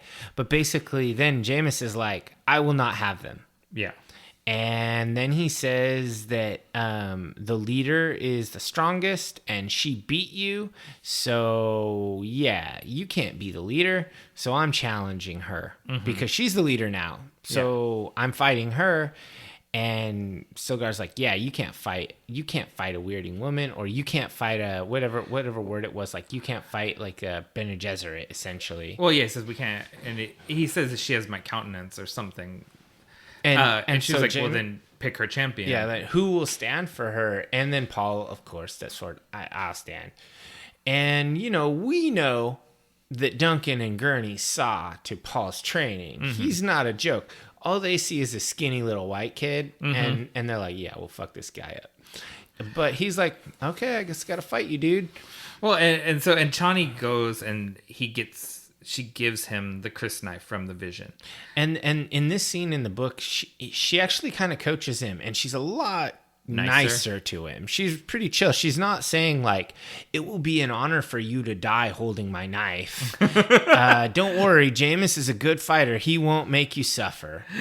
That's not how it went down in the book. It's not how it went in the book. She was a lot nicer. It was a lot more, I won't say it was love at first sight in the book, but it was a lot more love at first sight in the book.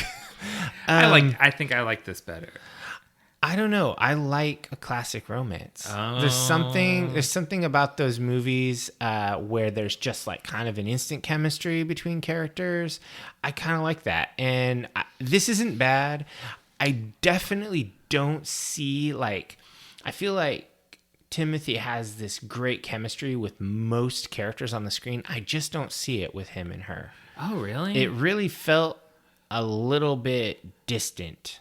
I think, I don't know. To me, that reads truer, and I see her as fronting a bit more. Oh, if she were a dude, she'd be Sir Fronts a lot.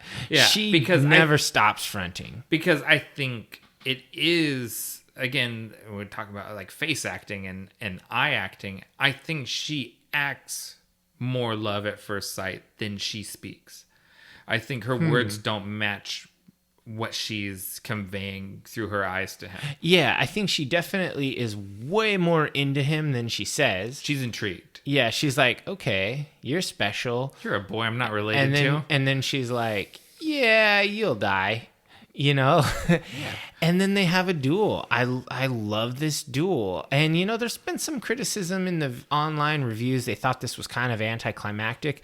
Yeah. But I really love, like, I feel like, were you watching the same movie as me? Because, like, if you remember, Jameis is the guy in the visions who told Paul, I will teach you how to survive. Mm-hmm. And so when they square up, and Paul has the knife, and he salutes him in the traditional Atreides way, and Jameis says, may your knife chip and shatter. He's showing you the stark difference between desert culture and Atreides culture. Mm-hmm. And they fight. And, you know, spoiler alert, but Paul is a way better fighter than Jameis. Yeah. He schools him hard, but won't kill him. Jameis is no slouch, though. He's not bad, but Paul is really good. Yeah. And Paul gets, you know, as he would fight when he's training with Gurney or with Duncan, you know, when you get to the point where you could have killed the guy. You stop. Mm-hmm. And he says, do you yield? And everyone's like, whoa, we don't do that. We don't do yield. And Jameis goes harder, and Paul gets him in the kill position several times. And finally, Stilgar's like, yeah, there's no yielding. And Jessica says, he's never killed a man. Yeah. And Paul understands, well, shit, this is it. I have to do it.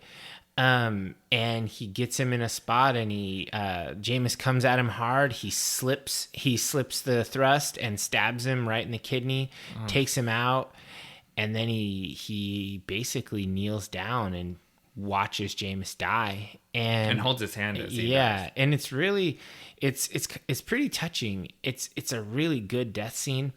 It makes me wonder how they're going to handle this, because in the books this doesn't happen until they get back to Sietch Tabr. Mm-hmm. And Paul inherits Jameis's wife and like all of his stuff and all of that. So I wonder how they're going to work that. See, the way I remember it, and I think it is, the way I remember it, at least in the Lynch movie, is this happens here at this same point. Mm-hmm. And then when they get back to the Sietch, because, you know, like Stilgar says to him after he kills him, he says, a life for a life, you're one of us now. Yeah, you basically have to replace that dude. Right. And he doesn't get the full weight of that until he returns to the Sietch, and they're like, and here is Jameis's woman, and it's yeah. I mean, I could be remembering, but for sure, I'm wondering how they're going to do that in the following movie. Well, it's not like Paul marries her. No, it's just he's responsible. To provide. She's for now her. His ward, mm-hmm. and it's pretty interesting. I mean, but back to this scene. I mean, I loved how all the Fremen like pat him on the shoulder and give him the bro nod, like, okay, we respect you. You're a man of deeds. Yeah, and shouts to Babs Olusanmokun, who plays Jameis. Yeah, that was really good portrayal. Again, another person with just a little bit of screen time that just squeezes all the juice out of that lemon. Yeah, he just does a lot of it. Yeah. And so Jessica's like, no, take us to your smugglers and get us off planet, and blah blah blah. And Paul's like, my road leads into the desert. Yeah, Paul got the call, like was foreshadowed earlier. You don't seek leadership, you're called to it. Mm-hmm. And Paul's been called to go to the desert. And he's to cultivate desert power like his father wanted. He says you got to cultivate desert power, and this is only the beginning. And that's basically the beginning of the movie. Yeah. This is where I thought the movie would end, and it is where the movie ended. And I am aware of the people that feel like, what? This is how the movie ends? But I don't see any other way to do it. So I'm good with it. Yeah, I can't think of another spot that's a natural ending point. This movie was essentially a tragedy. That was the structure of this movie. And so you had to end it somewhere because the revenge plot movie is the next one. Right. So it makes sense to have a sequel or maybe a trilogy, depending on how into the weeds they want to get. There was also Villeneuve talked about maybe doing this as a trilogy where they do Dune Messiah, the second book, as the third movie, because that's the end of Paul's story. Because after the second book, it's no longer about Paul, it's about Paul's son. So that would make sense. That would totally make sense. Is to make 3 movies, basically the saga of Paul Atreides, and then end it. I think Warner Brothers, who is a studio that I think makes a lot of great films and also gets in the way. Like sometimes they let certain people do really great things and other people they get in the way of. Yeah. I think Warner Brothers wants this to be Star Wars for them and would adapt every book. Just keep going and keep making Dune movies forever. I'm game for it. You know, as long as they're this good, sure. As long as Villeneuve is doing them, yeah, I'm in.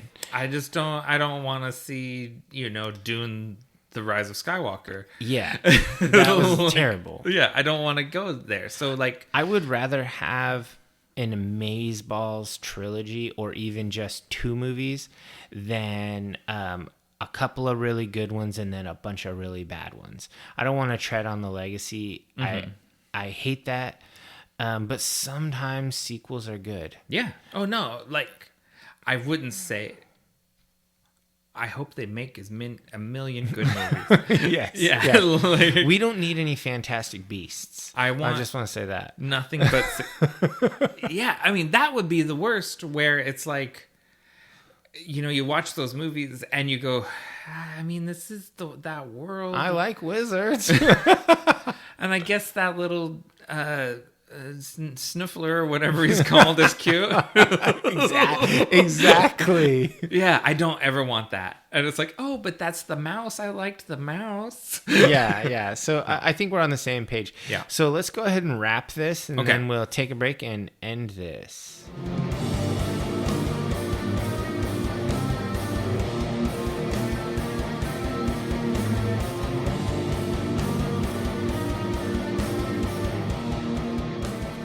Okay, welcome back, divers. We're getting towards the end here. I'm going to ask Dave, so what worked for you in this movie? Oh, you're making me go first on this one. All right. Yeah, well, it just kind of happened that way. I'm going first on this one, but you are 100% rating yours first because that's how it's got to be.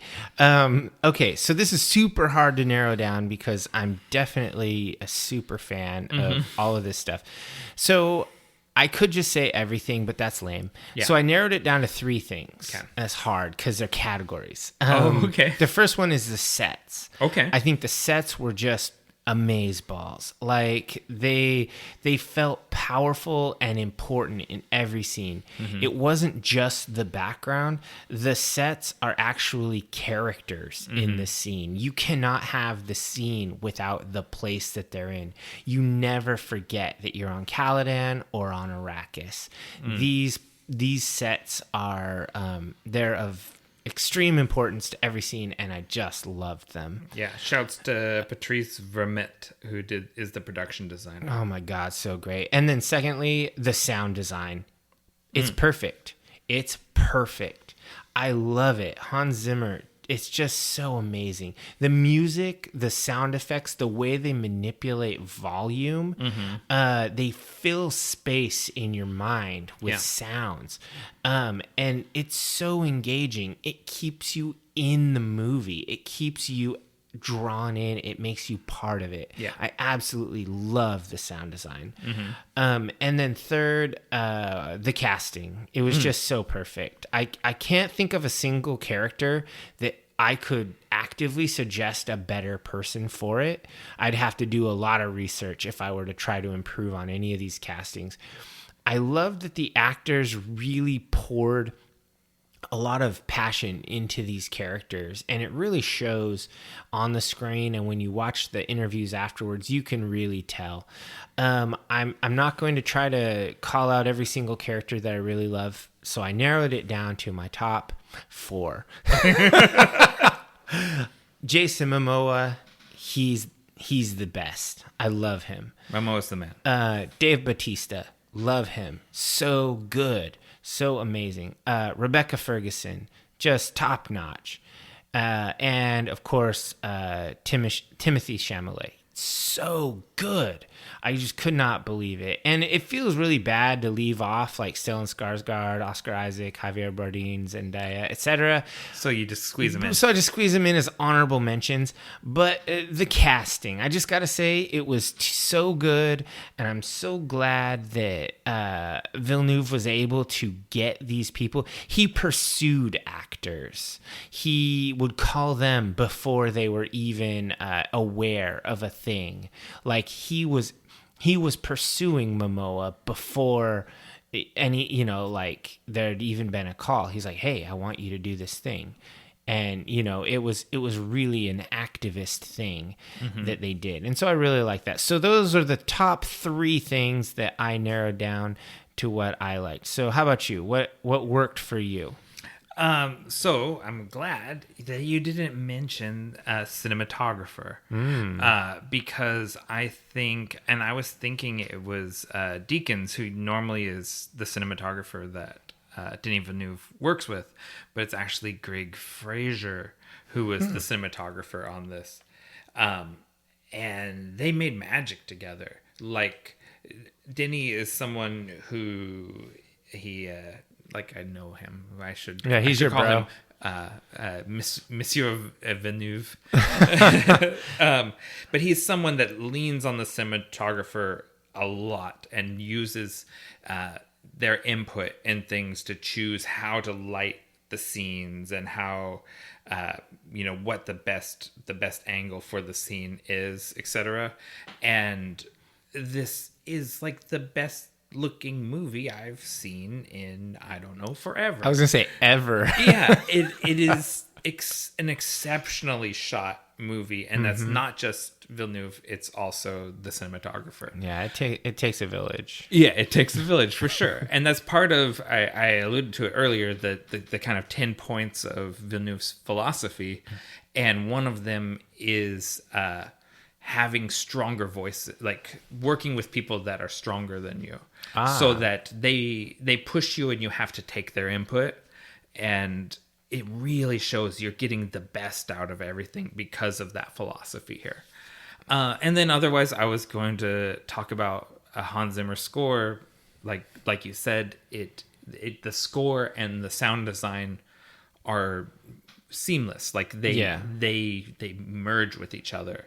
And it gives you that sense of immersion in this universe, and you are immersed in it through the entire thing. Like you don't come back up for air until the credits roll, and that's remarkable. And the casting was going to be the other thing that I shouted out, because every single person is perfect, and I'll just roll the casting and the production design together a little bit, because things look the way you imagine them in the text. The ornithopters look like they're described, and the people look like they're described.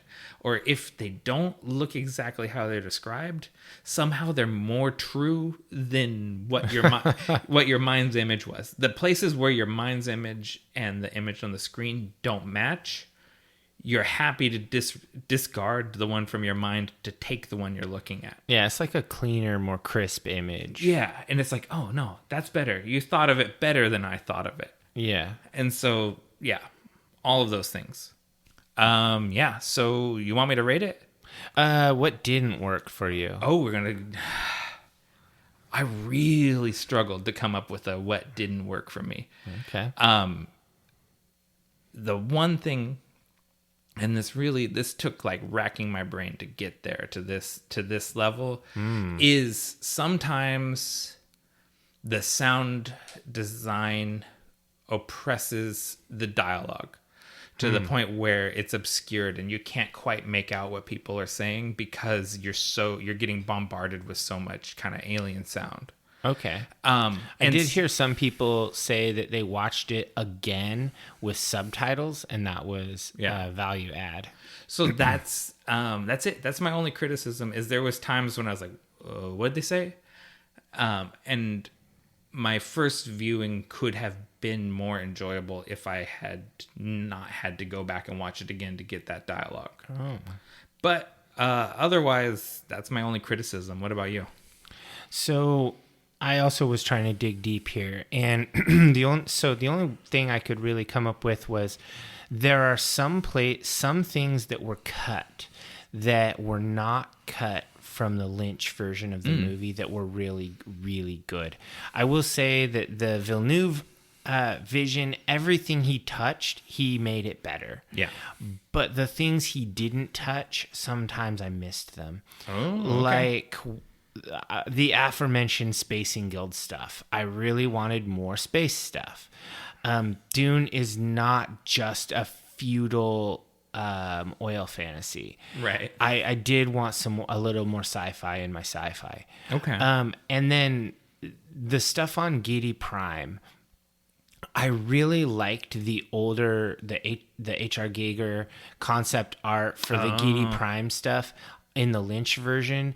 To me, that darkness and alienness of Giedi Prime and how it was this really different world than Caladan or Arrakis. I feel like Giedi Prime was not alien enough in this movie. And I mean, that is such a tiny complaint because Giedi Prime gets like, 30 seconds of time? But I 100% understand what you're saying, though. Like, I think that's a real observation. Yeah, I mean, just as a fan of this franchise and all of the forms that it's taken, when I saw that, I was like, oh, they didn't upgrade that. Okay. Almost everything else, like Ornithopter, oh my god, it's so cool. But you know, this one, I was just like, this isn't the best Giedi Prime. Okay. And so that's tiny stuff, but that's what I got. So what is your final thoughts and your rating on this movie? My final thoughts are, like, this is one of those movies. This to me proves a point to me. This is this thing that I want. I'm very not fully satisfied with a lot of genre movies, especially now, even though I love Marvel, I love Star Wars. There is this sort of like, that's fine. Like there's a good enough quality to all those movies. You have to qualify it. That was good for a comic book movie. But this is just a good movie. Right? Yes. Like, this is just not a good movie. It's a great movie. This is proof you can do this. You can do high art, high cinema, genre fiction, take it seriously, make it for grown-ups, make it, you can trust your audience to keep up with heady concepts and not spoon-feed them nonsense and have someone explain everything to you.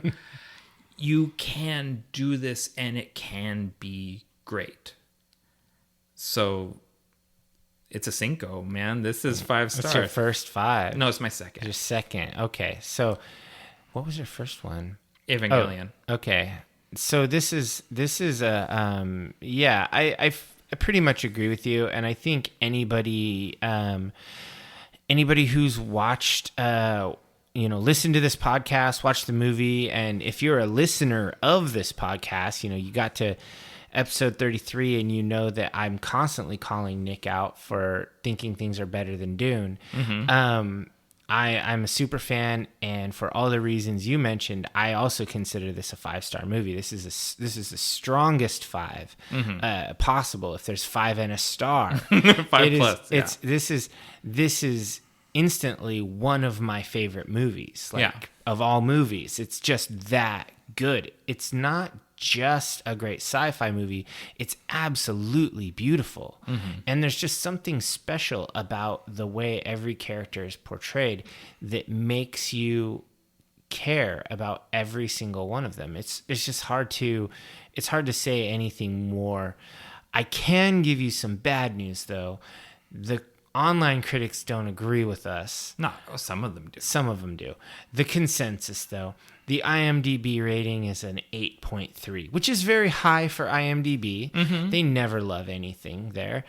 But strangely, Rotten Tomatoes critics rating is 83 as well. It's certified fresh, but it's still 83. Come on now. They've got some real stinkers above 90, just because only like 7 people rated it. Anyway, but so what's a 80 on a 5-point scale? It's a 4. It's a high 4. It's a low 4. Or no, it's like a 4.25 or 4.15. Okay. So yeah, I don't know. And then Metacritic has it as a 75, which is a weak 4 or very strong 3. Man, tough. So I don't fully agree with these guys. In fact, my notes here say the rating sites are dead wrong. This is one of my favorite movies. So there's a thing that happens sometimes when a movie comes out and it gets rated. And I mean, we call this a hot take, but there's nothing hot about this take. This take has been sitting under the heat lamp for a week. Yeah. We've been stewing on this take. Sure. Sometimes the initial reviews will evolve, especially after the second movie comes out. When this becomes a celebrated classic of the genre. Exactly. We'll check back with these ratings and watch it creep up. And everybody, these are the same people who would rate this as as an 83 or whatever. They're the same people that weren't totally in love with Empire Strikes Back because they didn't feel like it told a cohesive story. Turns out it's the best one. Empire, that's a great example because Empire was really not reviewed kindly, and it is pretty much unanimously thought of as the best Star Wars movie. So time will change those ratings. I'd put money on that. Yeah, I agree. These are only going to go up. All right, so we agree. This is our first double 5. Yeah. This is also a meta trifecta, I think. Is it? What's the subculture? Is Goth? This is Goth Star Wars? This is definitely Goth Star Wars. It's Star Wars for adults, but it's also one of those deals. This is a cinemaphile movie. This is a movie nerd movie because movie nerds are a type of nerd. Okay, if we start including cinephiles as a subculture, which fair enough, they are, a lot more things become meta trifectas. Sure, but not every movie, just because it's a movie, is a cinephile movie. Movie. Like, you could definitely say something like the Lynch Dune or even The Crow, but not The Avengers. Right. That's not a movie guy movie. That's for comic nerds. Yeah. But this is for fans of cinematography and sound design and set design and costume design. This is their shit. True, but I think Dune is pretty goth. Yeah, you called out Paul's full-length black wool top coat. Oh, that was dope. As he's out emoing on the beach. That's very goth. He's very like in his feelings, Oscar Wilde kinda. This is like the saddest of science fiction epics. It's a science fiction, it's gothic romance. It does incorporate, and it has those horror elements. Yeah. This is a gothic space opera. Yeah, I can see that. Yeah, subculture is the weakest link, but definitely our first double 5. That's amazing. Yeah. And it's the first movie that you've given a 5. I guess Evangelion's like a franchise. But that was a movie. Evangelion's a movie. Okay. That was a movie. This is better than Evangelion. Evangelion, because we're in America. America. And it's a GIF, not a GIF. So, anyway, so what are you into right now? Oh man, I had this whole thing planned out about what I was going to be into right now, and it was a bunch of food shows from Viceland that I've been watching on YouTube, and they were like 3 years old, and it didn't feel... That's hot topics right right? there. It didn't feel very relevant, but it happened to be the thing I was into. But then I saw I think I got onto Facebook, and I saw that Senpei Shirato, who's a mangaka from Japan, obviously, passed away at the age of 82, I think. But anyways, he did a manga series, which was one of the very first mangas that I read, called Kamui Gaiden, I think, in Japan. The American title was Kamui, A Genuine Ninja Story. Huh. And it got recommended to me by a comic book guy at the world's largest antique and collectibles show, which I used to go to a lot as a kid. Huh. Shouts to Captain Packrat if you're still out there. He's definitely listening from heaven. From heaven, right? He's gone to the great Packrat stash in the sky. But he, because I was interested in Lone Wolf and Cub, and he's like, well, if you like this, then you'll like this. And he gave me Kamui. And I did like it. Spoiler alert. And it was really good. And it's Sanpei is kind of known as being a pioneer of what they call the Gekiga genre, which is adult-oriented manga. It's very political. It's during the Warring Clans period of Japanese history, and his sort of leftist politics get into it, and it's super violent, which you'll like. And, it's not, I don't think it's currently in print, although it will probably go back into print because he just passed away, and that's how these things work. Sure.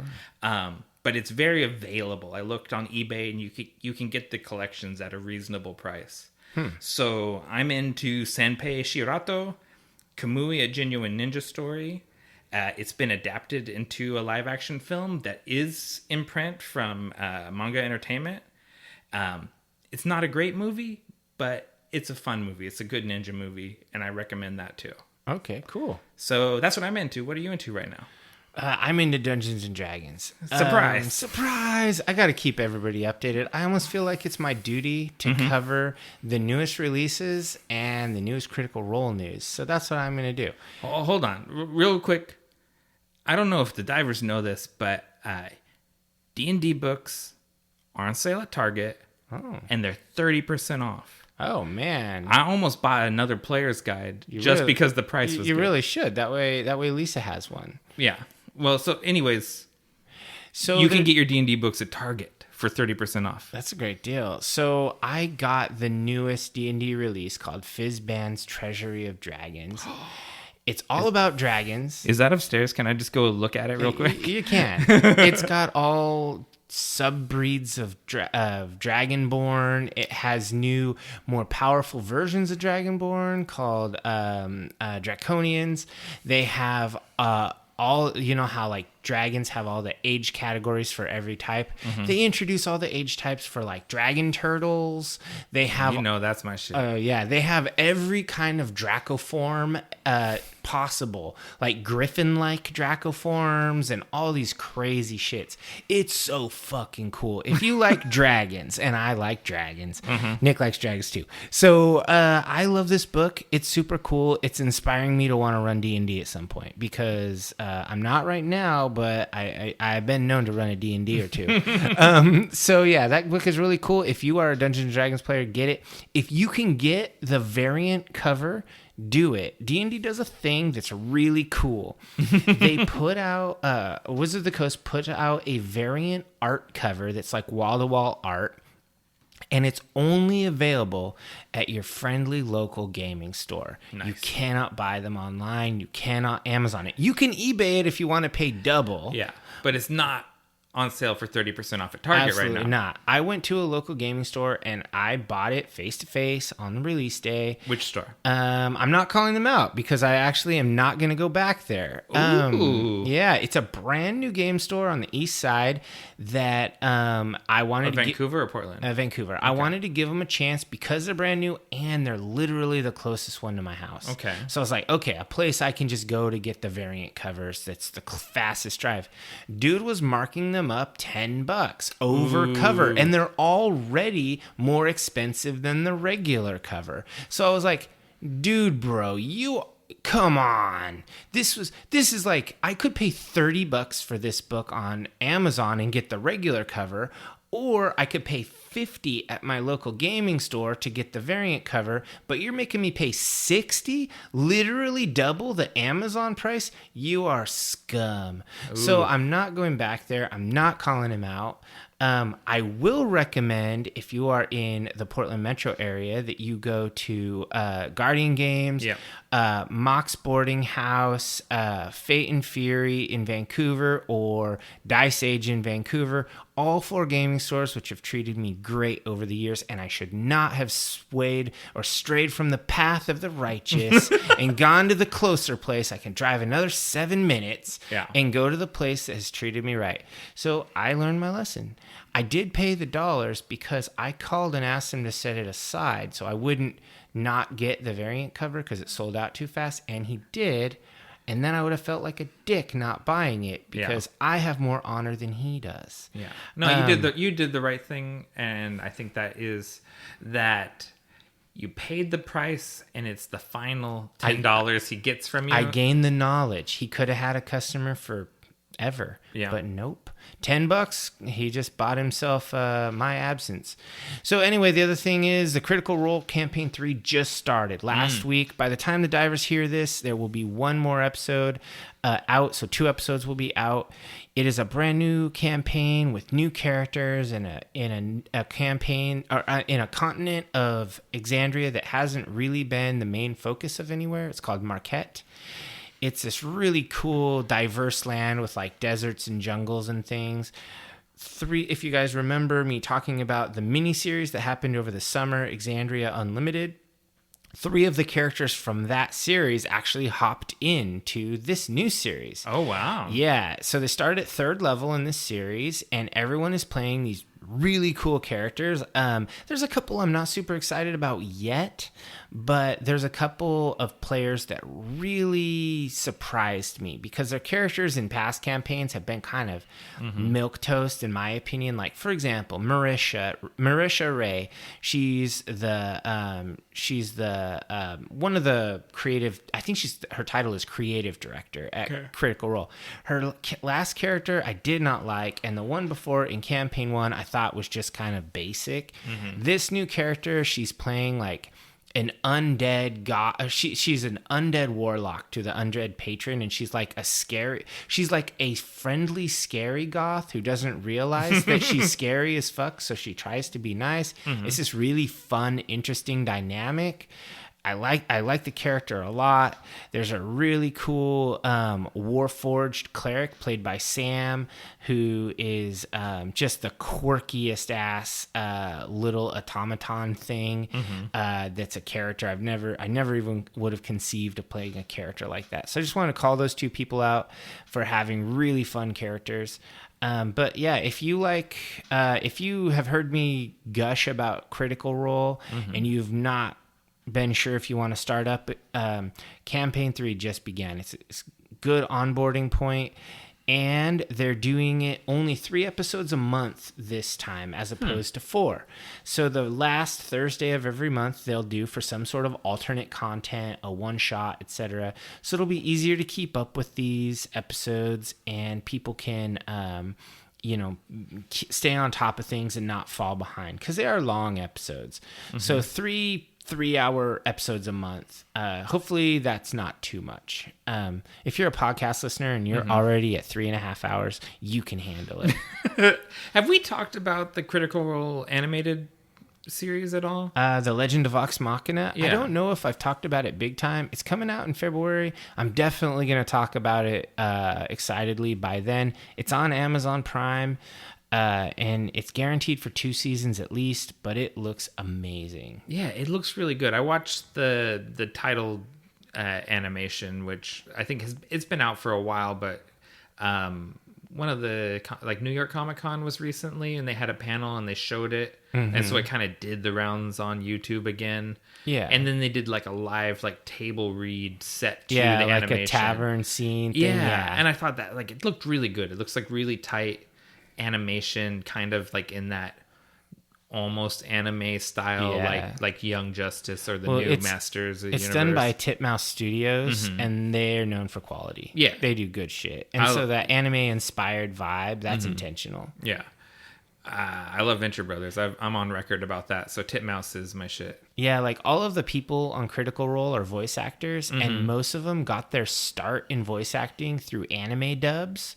So if you've ever, I know you're not a dub kind of a guy. I go back. I'm fine both ways. All of them are big time in anime. Like Liam did long-standing parts on...